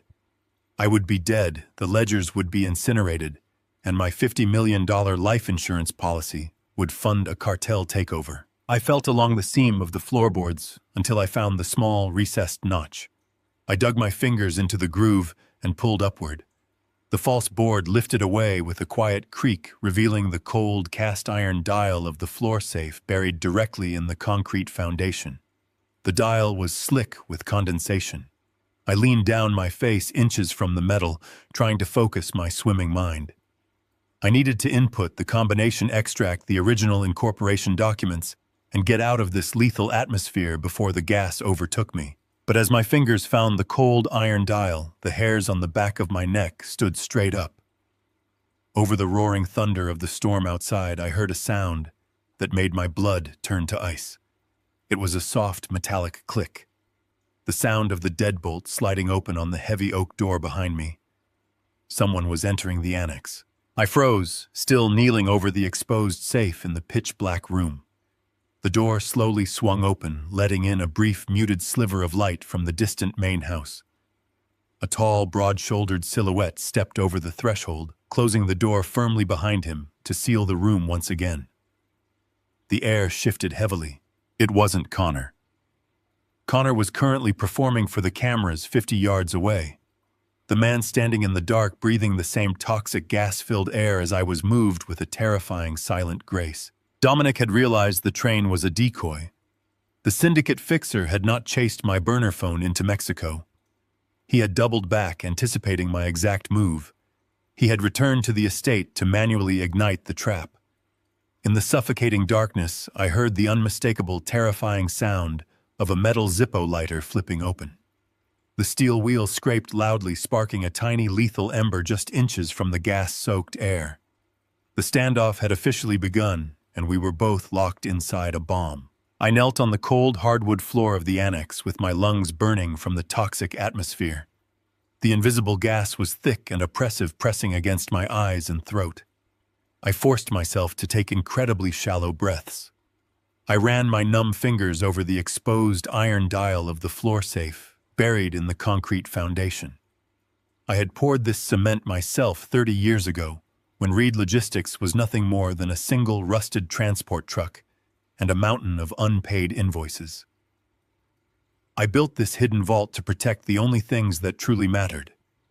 Connor never knew it existed because Connor despised history. He only cared about rapid expansion and profit margins. I spun the heavy metal dial to the right, stopping exactly on the number 14. It was the month my late wife was born. I spun it back to the left, landing on her birth year. Connor had forgotten her birthday a decade ago, but it was permanently etched into the steel of my foundation. The final turn clicked loudly in the silent room. I gripped the heavy iron handle and pulled upward. The thick vault door groaned as it opened, releasing a breath of stale, dry air. I reached deep into the dark cavity and pulled out a heavy waterproof leather satchel. It was exactly where I had left it 10 years ago. I opened the brass clasp and ran my trembling fingers over the thick stacks of paper inside. The original bearer bonds were intact. Beneath them lay the foundational incorporation documents printed on heavy cardstock and signed in blue ink. These specific pages outlined the absolute hierarchy of the company. They explicitly stated that my son only held a revocable operational proxy. Without my physical signature on a dissolution agreement, Connor had absolutely zero legal authority to transfer the corporate assets to the cartel. I held the very documents that rendered his entire $50 million scheme entirely worthless. I closed the satchel and gripped the leather handle tightly. My vision was beginning to blur heavily at the edges. The natural gas was slowly starving my brain of oxygen. I knew I had less than 2 minutes before my body simply shut down and collapsed onto the floor. I planted my boots on the hardwood and prepared to stand up. A sharp metallic click echoed through the dark room. The heavy oak door behind me swung open. A narrow sliver of pale yellow light from the distant main house cut across the darkness. A massive silhouette stepped over the threshold and immediately pulled the door shut, sealing us both inside the toxic chamber. The darkness swallowed the room once again, but the air had completely shifted. The presence of another human being was heavy and immediate. It was Dominic. The syndicate fixer had realized the moving train was a blind decoy.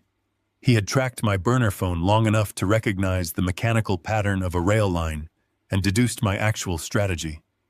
He had driven straight back through the torrential storm to manually finish the job he was paid to do. He was standing less than 10 feet away from me. I remained perfectly still on my knees, clutching the leather satchel to my chest.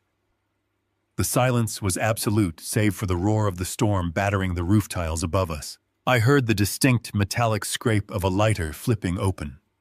The sound was incredibly loud in the suffocating silence. A small, bright yellow flame suddenly illuminated the entryway of the annex. Dominic held the metal lighter in his right hand, holding the flame just inches from his face. He was a large man with a thick neck and cold, dead eyes. His dark clothing was completely soaked from the rain. He looked down at me kneeling by the open floor safe, and a cruel smile stretched across his face. He spoke to me in a low, raspy voice. He told me that I was a very clever old man for using the freight train. He admitted that it had cost him nearly an hour of driving before he realized the signal was moving along an outbound commercial track. But he also told me that Connor paid exceptionally well for guaranteed results, and that he did not appreciate being made to look like a fool. I stared at the small, flickering flame in his hand. My mind processed the atmospheric threat with absolute terror. Dominic was a professional killer, but he was not an engineer. He did not understand the volatile chemistry of natural gas in a sealed environment. He thought he could simply toss the lighter onto the floor, step back out into the storm, and watch the annex burn. He believed the fire would start slowly and spread across the room. He was entirely wrong. I kept my voice low and completely steady despite the burning in my throat. I told him he was making a fatal miscalculation. I explained that the gas line had been pouring raw fuel into this unventilated room for an entire day. I told him the air saturation level was past the point of simple ignition. If that flame moved even a fraction of an inch toward the floor, the resulting backdraft would detonate the entire building instantly. I told him the shockwave would liquefy his internal organs before the heat even reached his skin. Dominic stared at me through the dim yellow light. I saw a flicker of genuine hesitation cross his cold eyes. He was calculating his own survival. He looked down at the lighter in his hand and then back up at me. He was a predator, evaluating the risk of his prey. He slowly reached behind his back with his free hand. I knew exactly what he was reaching for.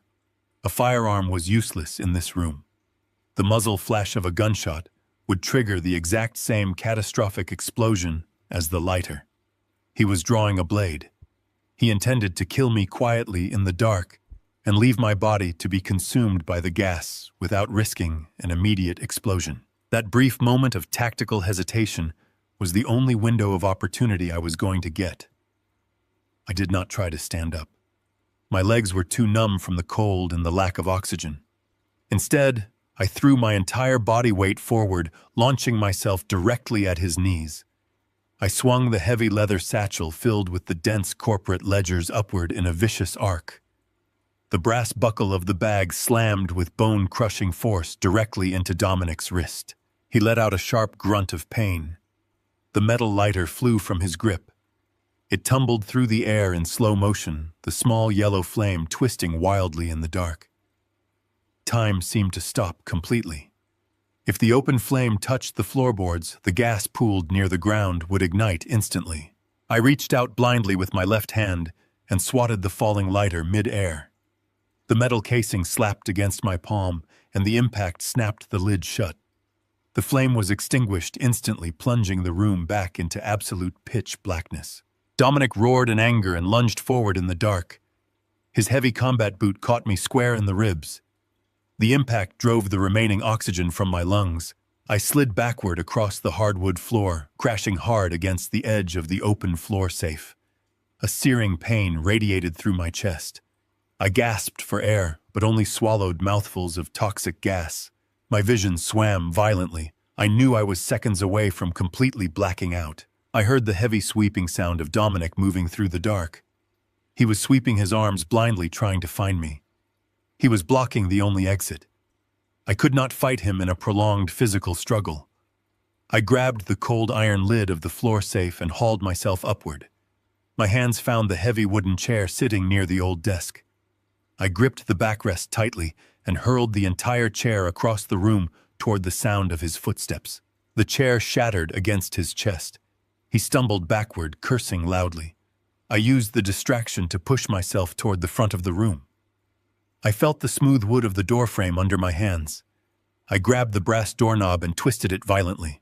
I threw the door open and hurled myself out into the freezing torrential rain. The violent storm hit me like a physical wall, but the rush of clean oxygen was intoxicating. I fell hard into the mud, gripping the leather satchel tightly against my chest. I inhaled massive, greedy breaths of the freezing air, feeling my mind clear instantly. I did not have time to recover. I rolled onto my side and scrambled to my feet. Dominic burst through the doorway of the annex right behind me. His face was twisted in pure rage, and he held a long, serrated hunting knife in his right hand. The ambient light from the distant main house illuminated the rain pouring over his broad shoulders. He stepped down into the mud and charged directly at me. I turned and ran blindly through the storm. I did not head toward the main house where Connor was hosting his fake vigil. I ran toward the dense line of pine trees at the western edge of the property. The heavy mud sucked at my boots, making every step a grueling effort. Dominic was faster and younger. I could hear his heavy footsteps splashing through the wet grass right behind me. I reached the tree line and plunged into the thick underbrush. The branches whipped against my face and tore at my wet jacket. I navigated the familiar woods strictly by memory, twisting and turning through the dense foliage. I knew this land better than anyone. I had walked these trails every morning for 20 years. Dominic was a city killer accustomed to concrete and steel. The rough terrain was my only advantage. I found the deep ravine that bordered the western property line. The heavy rain had turned the steep dirt embankment into a slippery, treacherous slide. I did not slow down. I threw myself over the edge and slid rapidly down the muddy slope, holding the satchel high above my head to protect the documents. I crashed into the thick, thorny bushes at the bottom of the ravine, completely covered in dark mud and freezing water. I scrambled under the thick roots of a massive fallen cedar tree and pressed my body flat against the freezing mud. I held my breath and listened over the roar of the storm. A few seconds later, Dominic appeared at the top of the ravine. He stood silhouetted against the dark sky, holding the long knife at his side. He paced back and forth along the edge of the embankment, scanning the dark woods below. He kicked a loose rock down the slope and cursed loudly into the rain. He knew he had lost my trail in the dark. I lay perfectly still in the freezing mud, clutching the heavy leather satchel to my chest. I had the original corporate ledgers. I had the bearer bonds.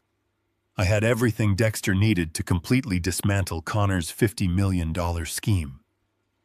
Dominic turned away from the ravine and began trudging back toward the estate to deliver the bad news to his employer.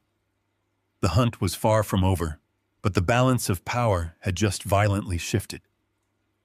I waited in the dark woods, letting the freezing rain wash the mud from my face, ready to execute the final phase of my legal strike. The tiny yellow flame illuminated the brutal contours of the face of the syndicate fixer. Dominic stood between me and the heavy oak door. The natural gas was so thick, it coated my tongue with a sickening, sweet, metallic taste. Dominic smiled in the dim light. It was the smile of a man who believed he held absolute power over life and death. He told me to drop the leather satchel. He told me that my son sent his regards and that this was the end of the line. He waited for me to break. He wanted me to weep. He wanted me to fall to my knees and offer him money or beg for mercy. Men like Dominic fed on the terror of their victims. They needed the validation of a pleading man to justify their own depravity and clear their consciences. But I did not beg. I did not utter a single word of surrender. I remained perfectly still on the hardwood floor, clutching the thick leather satchel against my chest. My mind was not consumed by fear. It was processing the precise architectural geometry of the room. Dominic thought he was holding a detonator inside a sealed tomb. He thought he commanded the environment. He was completely unaware that he was standing inside a machine that I had built with my own 2 hands. 20 years ago, when I first poured the concrete foundation for this annex, I did not intend for it to be a simple storage shed. At the time, Reed Logistics was expanding rapidly into chemical transport. I frequently used this isolated structure to test corrosive industrial solvents and analyze hazardous material containment protocols. Because of the extreme volatility of those chemical trials, I could not risk a vapor buildup. I engineered a commercial-grade fire suppression and ventilation system directly into the framework of the building. It was a massive network of high-capacity industrial exhaust fans concealed within the ceiling joists and the reinforced walls. The system was designed to create an instantaneous negative pressure vacuum. In the event of a catastrophic chemical leak, those fans could completely evacuate the oxygen and hazardous vapors from the room in a matter of seconds. I never told Connor about the true specifications of the annex, because he was only a child when I built it, and the details would have bored him. Dominic was standing in the center of an industrial vacuum chamber, and he had absolutely no idea. The manual override switch for the exhaust network was not located near the main doorway. I had intentionally placed the emergency panel at the far end of the room, directly behind the heavy mahogany desk. I was kneeling just 3 feet away from the concealed panel.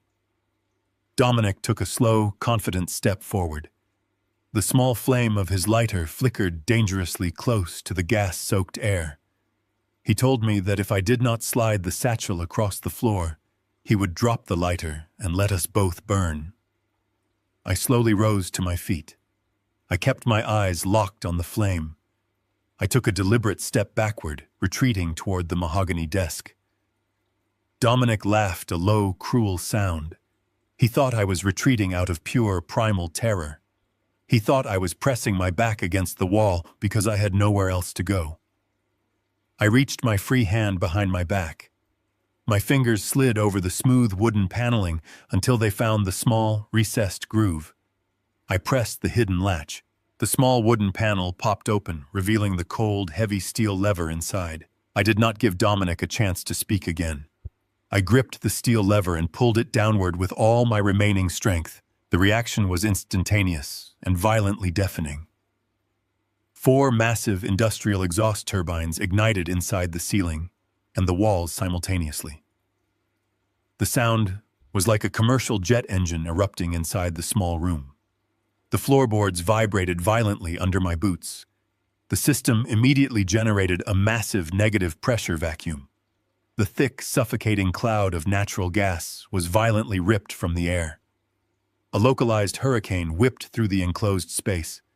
Papers and loose debris flew into the air, swirling furiously toward the intake vents.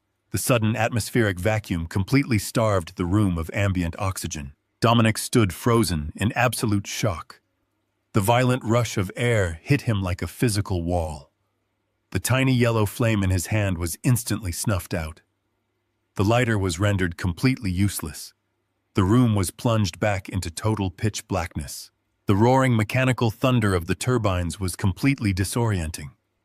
Dominic shouted something in the dark, but his voice was entirely swallowed by the deafening shriek of the exhaust fans. I heard him stumble backward. He was a predator suddenly stripped of his sight, his weapon, and his spatial awareness. He swung his arms blindly in the dark, knocking a heavy lamp off a side table. The glass shattered loudly against the hardwood, but the sound was barely audible over the roaring machinery. I did not hesitate. I knew exactly how to move through the chaotic darkness of my own building. I kept my body low and slipped along the edge of the wall. I moved silently past the frantic syndicate fixer. I could feel the displacement of air as he swung his heavy fists in the dark, trying to find me. He was completely panicked. I reached the front entryway. I grabbed the heavy brass doorknob and slipped out into the freezing torrential rain. I pulled the thick oak door shut behind me. The heavy wood slammed into the frame with a solid thud. The annex was originally constructed to be completely soundproof, to prevent the noise of my late-night industrial work from reaching the main estate. The heavy walls and the reinforced door severely muffled the roaring sound of the turbines inside. I reached into my wet jacket and pulled out my brass master key. I slid the metal into the deadbolt and turned it hard to the right. The heavy steel tumblers locked into place with a definitive click. I left the key in the lock and stepped back into the freezing mud. I stared at the dark, isolated building. Dominic was now trapped inside a fortified vault. The heavy reinforced glass of the single window was unbreakable without specialized tools.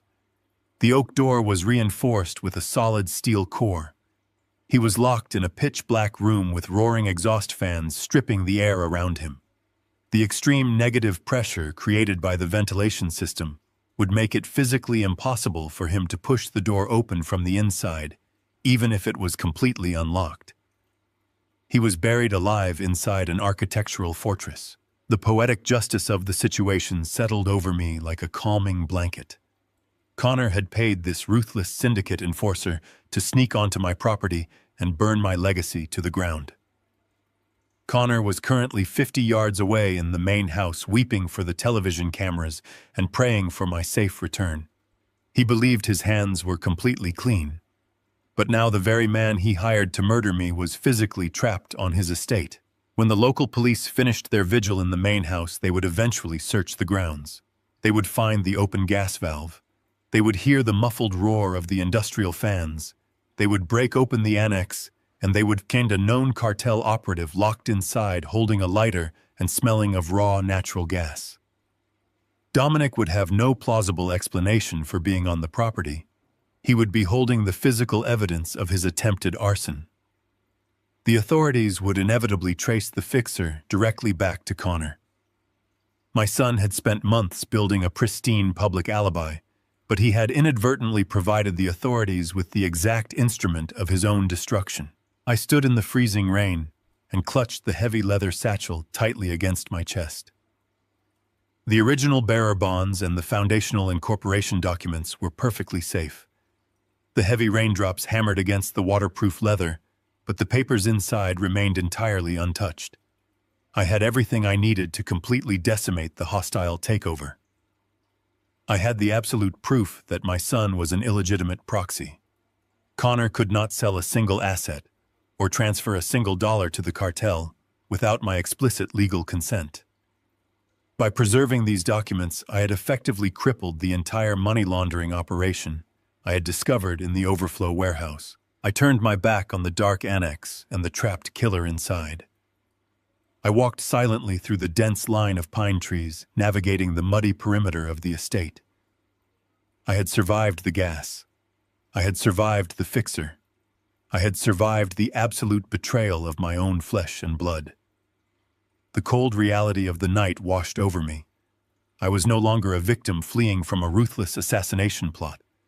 I was the architect of my own salvation and the orchestrator of a massive legal counterstrike. The storm continued to rage as I merged back onto the winding asphalt of the canyon road.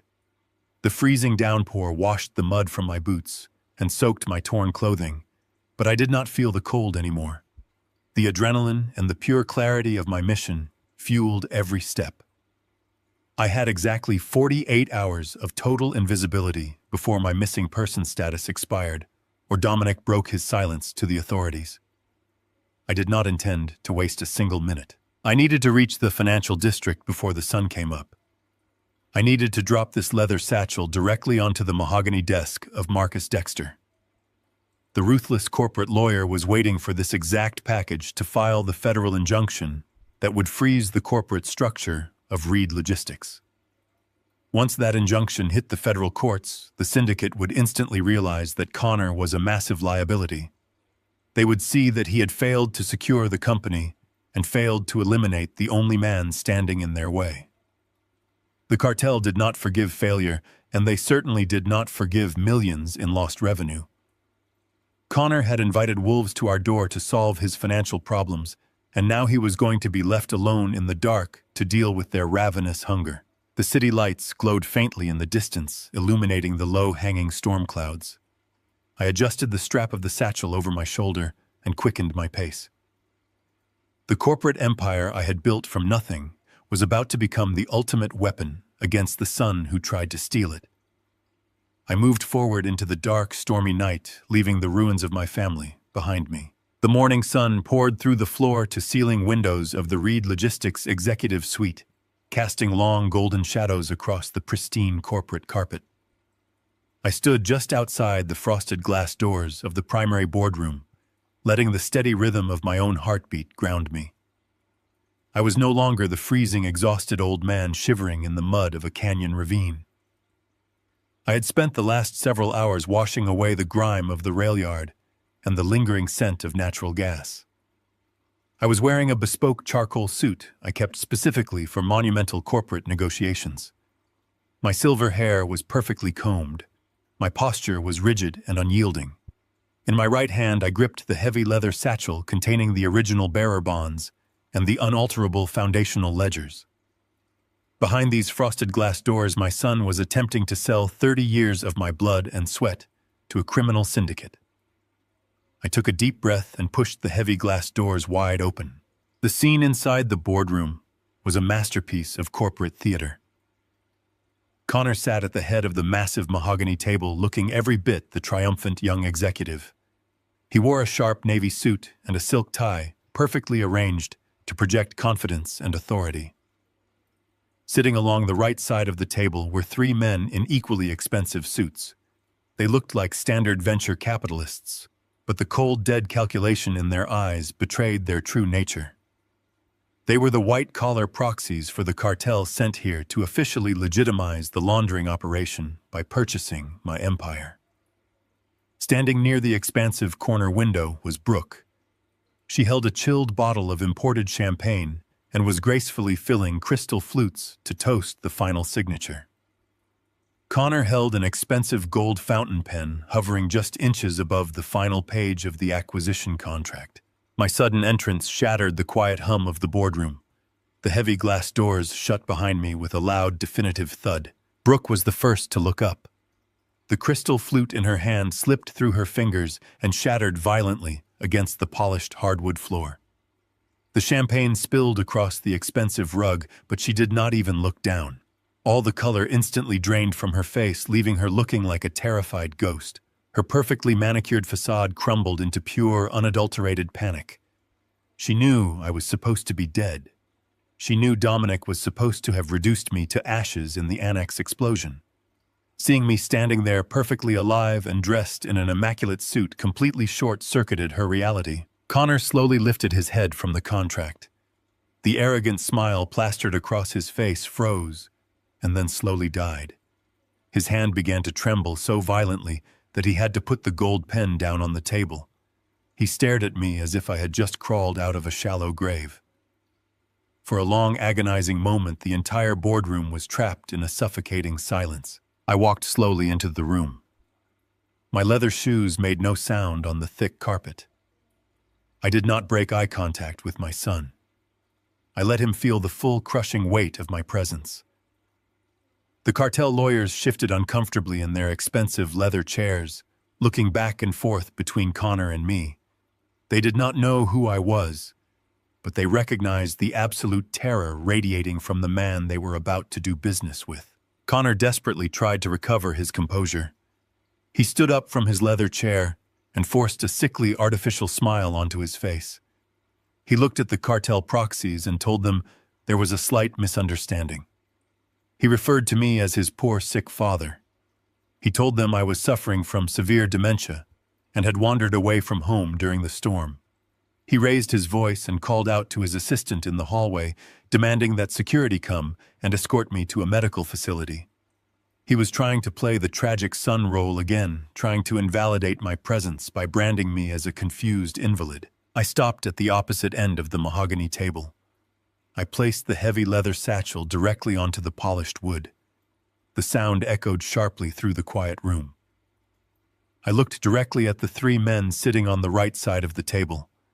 I told them to ignore the pathetic lies coming from the boy at the head of the table. I introduced myself as John Reed, the sole founder and absolute owner of the company they were currently attempting to purchase. The lead cartel proxy narrowed his eyes and looked at Connor. He asked Connor what was going on.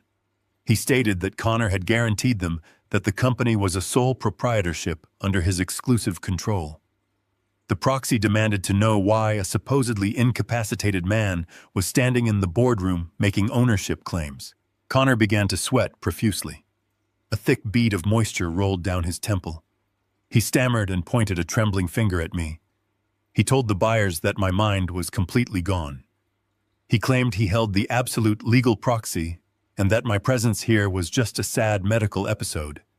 He urged them to ignore me and finalize the paperwork so they could complete the financial transfer. I unclasped the brass buckles of the leather satchel. I pulled out the thick stack of foundational incorporation documents and the original bearer bonds. I tossed them down the length of the mahogany table. The heavy paper slid smoothly across the polished wood and came to a stop directly in front of the lead cartel lawyer. I told the buyers to read the ink. I explained that 30 years ago, when I first poured the concrete foundation for the primary logistics warehouse, I deliberately structured the incorporation ledgers to prevent a hostile takeover. I told them I knew the dangers of this industry long before Connor was even born. I spent my early years hauling freight across state lines, seeing how corporate raiders swallowed up vulnerable businesses. I made sure my company would never fall victim to a digital coup. The documents clearly proved that Connor only held a revocable operational proxy. He had the authority to manage daily logistics, but he had absolutely zero legal power to sell, dissolve, or transfer the corporate assets without my physical signature on a dissolution agreement. The lead proxy picked up the documents. The room fell utterly silent as his eyes scanned the legal text. He was a highly paid criminal lawyer, and it only took him 30 seconds to verify the authenticity of the paperwork. He dropped the documents back onto the table and looked at Connor with an expression of pure lethal contempt. I watched Connor begin to hyperventilate. He was watching his $50 million salvation burn to the ground right in front of his eyes. He realized the cartel was not just going to walk away from this. They had already funneled millions in illicit cash into the overflow warehouse based on his absolute guarantee of a seamless legal acquisition. He had promised them a clean corporate shell to wash their blood money. Instead, he had lured them into a massive federal trap. I looked at the proxies and delivered the final fatal blow. I told them that as of 6 o'clock this morning, my personal attorney, Marcus Dexter, had officially filed a federal injunction freezing every single corporate account tied to Reed Logistics. I explained that the federal authorities were currently processing the injunction and that a massive audit was about to tear through the entire financial structure of the company. I advised them that the millions of dollars locked inside the wooden crates in the overflow sector were now effectively trapped in a federal vault. If they had any unauthorized funds currently sitting in my warehouses, they had better prepare to explain them to the government. The three cartel men stood up from the table in perfect unison. They did not say a single word. They did not try to negotiate or salvage the deal. They simply buttoned their suit jackets and stared at Connor. It was a look that conveyed an absolute unyielding death sentence. They understood that Connor had not only lied to them about his ownership, but he had completely failed to secure the money laundering operation. He had exposed the syndicate to a massive federal investigation and cost them millions in untraceable cash. They turned their backs on him and walked out of the boardroom, leaving the unsigned acquisition contracts sitting uselessly on the table. The heavy glass doors swung shut behind them. The silence returned to the boardroom, but this time it was thick with the promise of violence. Brooke fell to her knees among the shattered glass and spilled champagne, sobbing uncontrollably. She was not faking it this time. She realized the cartel was going to hold them both completely responsible for the millions in frozen cash and the spectacular failure of the acquisition. Connor collapsed back into his leather chair. He gripped his hair with both hands, breathing in rapid, shallow gasps. His tailored suit suddenly looked far too big for his trembling frame. He looked up at me with wide, terrified eyes. He finally understood the absolute magnitude of his miscalculation.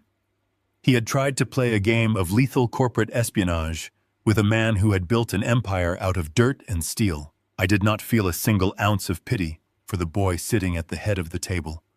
He had hired a killer to burn me alive in my sleep, to cover his gambling debts. He had treated my life as a disposable asset to be liquidated for his own comfort. I closed my empty leather satchel and fastened the brass buckles. I told Connor that he had exactly one problem left to solve, and that it was entirely his own. I turned my back on my son and walked out of the boardroom, leaving him to face the very monsters he had invited into our home. Connor stared at me across the sprawling expanse of the mahogany table. The arrogant smirk that had defined his entire adult life was completely gone. His face lost all its color, draining to a sickly, translucent gray. He dropped the heavy gold fountain pen onto the polished wood. The metal clattered loudly in the deafening silence of the boardroom. He looked at my tailored suit and my steady breathing, unable to comprehend how the man he had paid to burn alive was standing in front of him. He looked desperately toward the heavy glass doors, expecting his syndicate assassin to walk through them and finish the job. But Dominic was miles away, locked inside a soundproof concrete and steel vault, surrounded by a toxic atmosphere of his own making.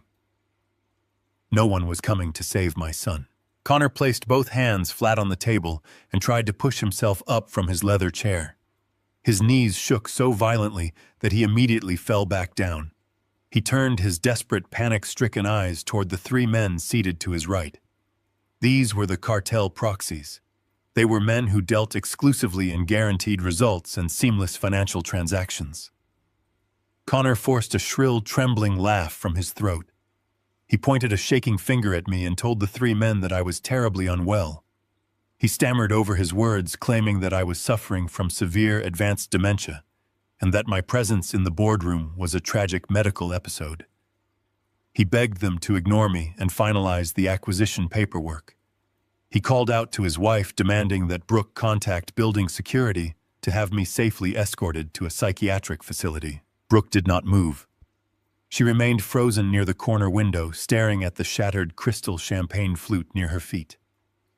She knew the terrifying reality of my presence. She knew I was not a wandering invalid. I ignored my son completely. I walked slowly down the length of the boardroom. My leather shoes sank silently into the thick plush carpet. I stopped directly across from the lead cartel proxy. He was a distinguished-looking man, with silver hair and cold, calculating eyes. He wore a suit that cost more than most men made in a year. He looked at me with mild irritation, assuming that I was exactly what Connor claimed I was, an inconvenient family problem, interrupting a highly lucrative criminal integration. I lifted the heavy leather satchel and placed it squarely in the center of the mahogany table. I unfastened the brass buckles and pulled out the original foundational incorporation ledgers. I slid the heavy parchment across the smooth wood. The documents came to a stop just inches from the hands of the lead proxy. I kept my voice perfectly level and entirely devoid of emotion. I told him that 30 years ago I built Reed Logistics from a single rusted transport truck. I told him I knew the brutal nature of the freight industry and the corporate raiders who circled successful companies like vultures. I explained that I had specifically engineered the corporate charter to ensure that no single board member could ever orchestrate a hostile takeover. I told the men in the gray suits to read the blue ink at the bottom of the page. I explained that Connor only held a revocable operational proxy. He had the legal authority to sign payroll checks and manage daily warehouse logistics, but he possessed absolutely zero legal power to liquidate the company. Without my physical signature on a total dissolution agreement, the acquisition contracts sitting on their table were entirely worthless.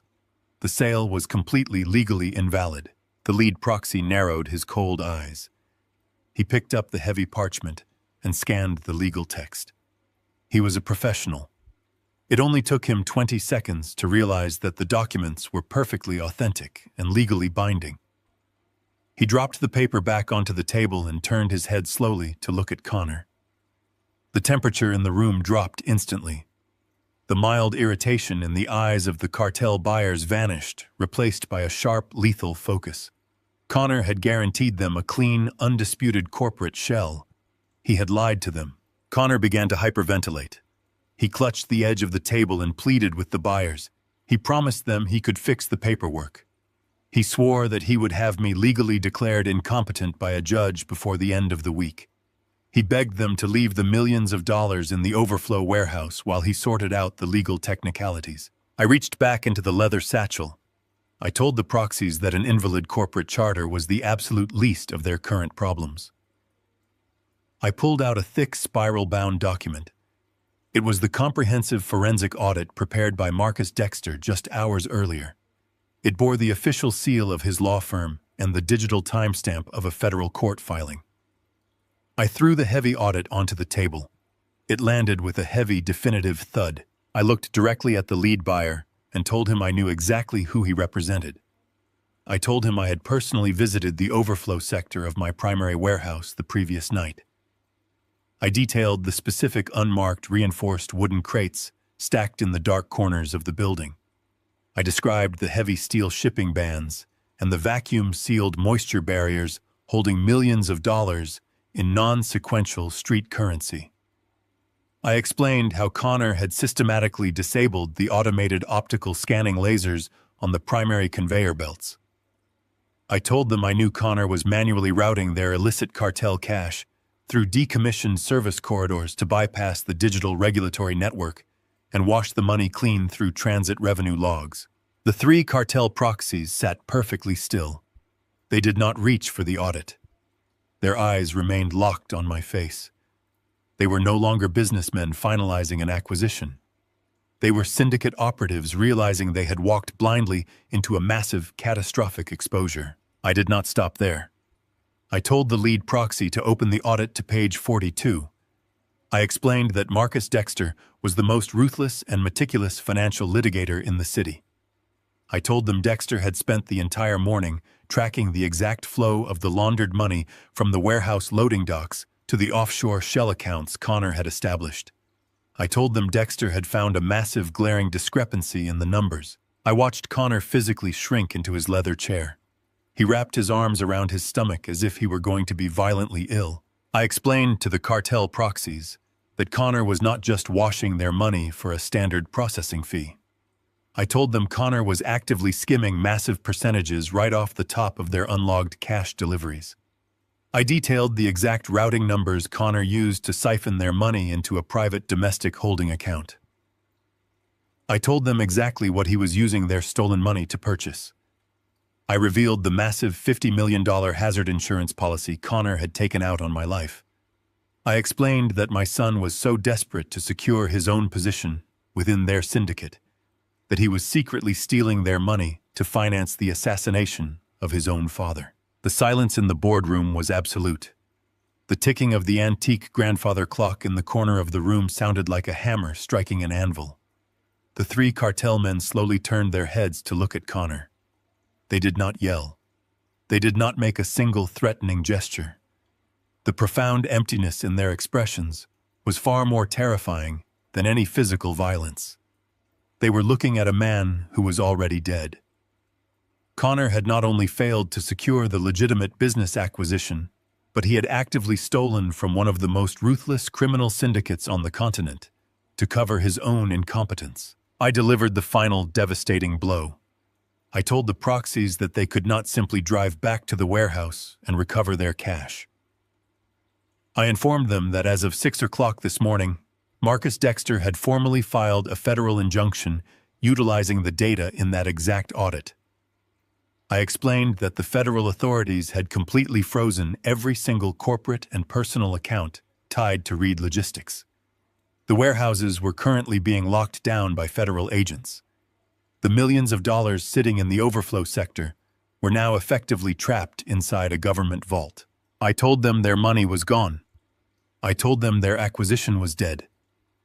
I told them the federal government was already dismantling the entire financial network Connor had built for them. The lead proxy slowly placed his hands on the table. He stood up from his expensive leather chair. His two associates immediately followed his lead. They moved with terrifying synchronized precision. They buttoned their suit jackets and adjusted their silk ties. They did not look at the incorporation documents. They did not touch the forensic audit. They simply stared at Connor for one long, agonizing moment. Connor fell to his knees beside the table. He reached out and grabbed the sleeve of the lead proxy. He wept openly, begging them for 24 hours to retrieve the money. He swore on his life that he could bypass the federal injunction and get their cash out of the warehouse. He promised to sign over everything he owned to make them whole. The lead proxy gently brushed Connor's trembling hand away from his expensive suit. He did not say a single word. He did not need to. The cartel did not negotiate with thieves, and they did not offer second chances to men who exposed their operations to the federal government. The three men turned their backs on my son and walked silently toward the exit. The heavy frosted glass doors swung open, and they stepped out into the hallway, leaving the unsigned acquisition contracts sitting on the table. The doors swung shut, sealing Connor and Brooke inside the ruins of their own making. Brooke completely lost her mind. She threw herself at Connor, pounding her fists against his chest. She screamed that he had promised her this was perfectly safe. She wailed that he had assured her the cartel would protect them and that the money was untraceable. She screamed that the syndicate was going to murder them both before the sun went down. Connor did not fight back. He remained on his knees on the plush corporate carpet, staring blankly at the closed glass doors. The reality of his absolute systemic annihilation had finally broken him. He had tried to play a game of ruthless corporate espionage to steal an empire he did not earn. He had invited wolves into our home to solve his financial problems. Now the money was gone, the company was secure, and the wolves were waiting for him in the dark. I picked up my empty leather satchel from the mahogany table. I did not offer him a single word of comfort. I turned and walked out of the boardroom, leaving my son to face the brutal consequences of his own greed. The frosted glass doors of the boardroom settled into a terrifying stillness. Brooke was still on her knees, clutching the shards of the shattered champagne flute, completely oblivious to the blood welling on her palms. Her frantic sobs were the only sound left in the cavernous space. Connor remained slumped in his high-backed chair. His chest heaved with shallow, irregular breaths. He looked like a man who had just been shoved out of an airplane without a parachute. He finally looked up at me. His eyes were completely bloodshot, swimming in a pathetic mixture of absolute rage and sheer terror. He accused me of destroying him. He screamed that I had just signed his death warrant. He insisted that he could have fixed the situation. He claimed that he could have manually transferred the liquid cash from the overflow warehouse to appease the syndicate and bought them both plane tickets out of the country before the violence escalated. I did not raise my voice. I did not need to. I walked toward the head of the table and stood directly over him. I told him he was still thinking like a panicked child. I explained that a federal injunction simply froze the board of directors, but it did not immediately secure the digital pipelines he had built. He thought he still had leverage because he possessed the routing codes to the offshore shell accounts. I watched his eyes dart toward his laptop resting on the side table. He was already calculating how fast he could run a wire transfer before the federal auditors locked his administrative terminal. I shattered that final desperate illusion immediately. I told him there was no money left to transfer. I explained that while he was busy standing in the rain last night, performing his manufactured grief for the local news cameras, I had not just been sitting in the mud, waiting for the sun to rise. After escaping the annex, I broke into his private study in the main house. I knew exactly where he kept his secondary physical authentication tokens, because 30 years ago I was the one who taught him how to structure redundant security protocols. I used his own credentials against him. I told him I did not just freeze the corporate accounts. I initiated a direct, irrevocable wire transfer of every single laundered dollar, sweeping the entire sum straight into a federal seizure account. The money was completely gone. Connor stopped breathing. His jaw went completely slack. The realization hit him with the force of a freight train. He was entirely bankrupt. He had zero leverage, zero capital, and a $50 million blood debt with the most ruthless predators on the continent. Brooke wailed from the floor, dragging herself toward his chair, grabbing his tailored suit jacket, and begging him to do something to save them. Connor just stared through me, his mind completely fractured by the absolute totality of his defeat. Then a sound drifted up from the city streets far below. It started as a faint mechanical whine and rapidly escalated into a chorus of piercing, overlapping sirens. Connor blinked. A sudden, desperate spark of hope flared in his pale eyes. He stammered that it was the police. He reminded me that he had filed a missing persons report the previous night. He genuinely believed that if he could just get the local authorities into the room, he could spin a new lie claim. I was having a severe psychological episode and have me removed from the building before the cartel consequences caught up to him. He was clinging to the very trap he had originally built for me. I let him hold on to that fleeting hope for exactly 5 seconds. I walked over to the floor-to-ceiling window and looked down at the street below. I told him the police were not coming here to look for a wandering dementia patient. I explained that those sirens were currently converging on our family estate. I told him about my call to the precinct captain an hour before I walked into this building. I did not report myself missing. I reported a heavily armed intruder attempting to trigger a massive gas explosion on the property. I told Connor that by now the tactical units had already breached the perimeter of the estate. They were cutting through the heavy steel core of the soundproof annex door. I painted the picture for him perfectly. I told him the police were going to find Dominic locked inside, completely suffocated by the exhaust fans soaked in raw natural gas, holding the very lighter he intended to use to burn my legacy to the ground. Dominic would not protect Connor. The syndicate fixer would immediately trade his wealthy employer for a plea deal the second the federal agents laid the arson and racketeering charges on the interrogation table. The heavy glass doors of the boardroom violently swung open again. It was not the cartel proxies returning to negotiate. It was a tactical squad of federal agents wearing dark vests over their dress shirts. They moved with absolute precision, fanning out across the boardroom and immediately securing the exits. The lead agent approached the mahogany table holding a thick stack of warrants. He did not even look at me. He looked directly at Connor. He read the charges in a loud, sterile voice, listing federal wire fraud, racketeering, money laundering, and conspiracy to commit murder. 2 agents hauled Connor to his feet. His legs simply gave out. They had to physically drag him away from the table. He did not fight them. He did not say a single word to me. He was completely catatonic. He was a hollow shell of a man who had gambled his soul and lost absolutely everything. Another agent pulled Brooke up from the floor. She thrashed and screamed, crying out that she had nothing to do with the criminal enterprise, that she was only his wife, that she was entirely innocent. The cold steel cuffs snapped shut around her wrists, silencing her pathetic protests. I stood quietly by the window and watched them drag my son out of the room. The boardroom emptied as quickly as it had filled, leaving only the shattered crystal and the spilled champagne soaking into the expensive carpet. The silence that settled over the room now was not tense or suffocating. It was incredibly clean. It was the sound of a slate being wiped entirely blank. The corrupted elements had been surgically removed from the environment. I turned away from the window and walked out of the boardroom, leaving the mess for the janitorial staff.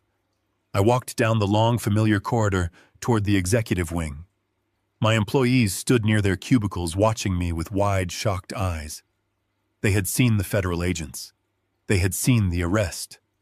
They had been told for weeks that I was a dying old man wandering lost in the fog of my own deteriorating mind. I did not offer them any lengthy explanations or comforting corporate speeches. I simply nodded to my floor manager and told him to ensure the outbound freight schedules were not interrupted by the incoming federal audit. The business of logistics required constant forward momentum, and I would not allow a personal family tragedy to delay our shipping contracts. I reached the end of the hall and pushed open the heavy oak door to my private office. The room smelled faintly of old paper and polished leather. I walked over to the small wooden credenza in the corner. I picked up the chipped ceramic coffee mug that had belonged to my own father. It was a cheap, heavy thing, but it held more value than any piece of imported crystal in this building. I poured myself a cup of black coffee. I walked over to the massive mahogany desk and sat down in the worn leather chair I had purchased 30 years ago, when this company was nothing more than a desperate dream and a mountain of debt. I looked out the window, watching the federal transport vans pull away from the curb, merging into the heavy city traffic, carrying my son toward a cage he had meticulously built for himself. He was entirely penniless, facing decades in a federal penitentiary, and utterly at the mercy of the cartel he had foolishly attempted to defraud. The syndicate would reach him long before his trial ever began. That was the brutal equilibrium of the world he chose to enter. I took a slow sip of the bitter coffee. I opened the top drawer of my desk, pulled out the daily logistics manifest, and reached for my pen. The violent storm had finally passed. The poison had been drawn out from the roots of the company. Order had been restored. It was time to get back to work. The most profound lesson we can draw from this story is that unconditional love should never mean unconditional surrender of your own dignity. For decades, the father poured his entire life and fortune into building a legacy for his son, only to discover that his blind devotion had nurtured arrogance instead of gratitude. We learn that true family is not defined merely by shared blood, but by mutual respect and loyalty.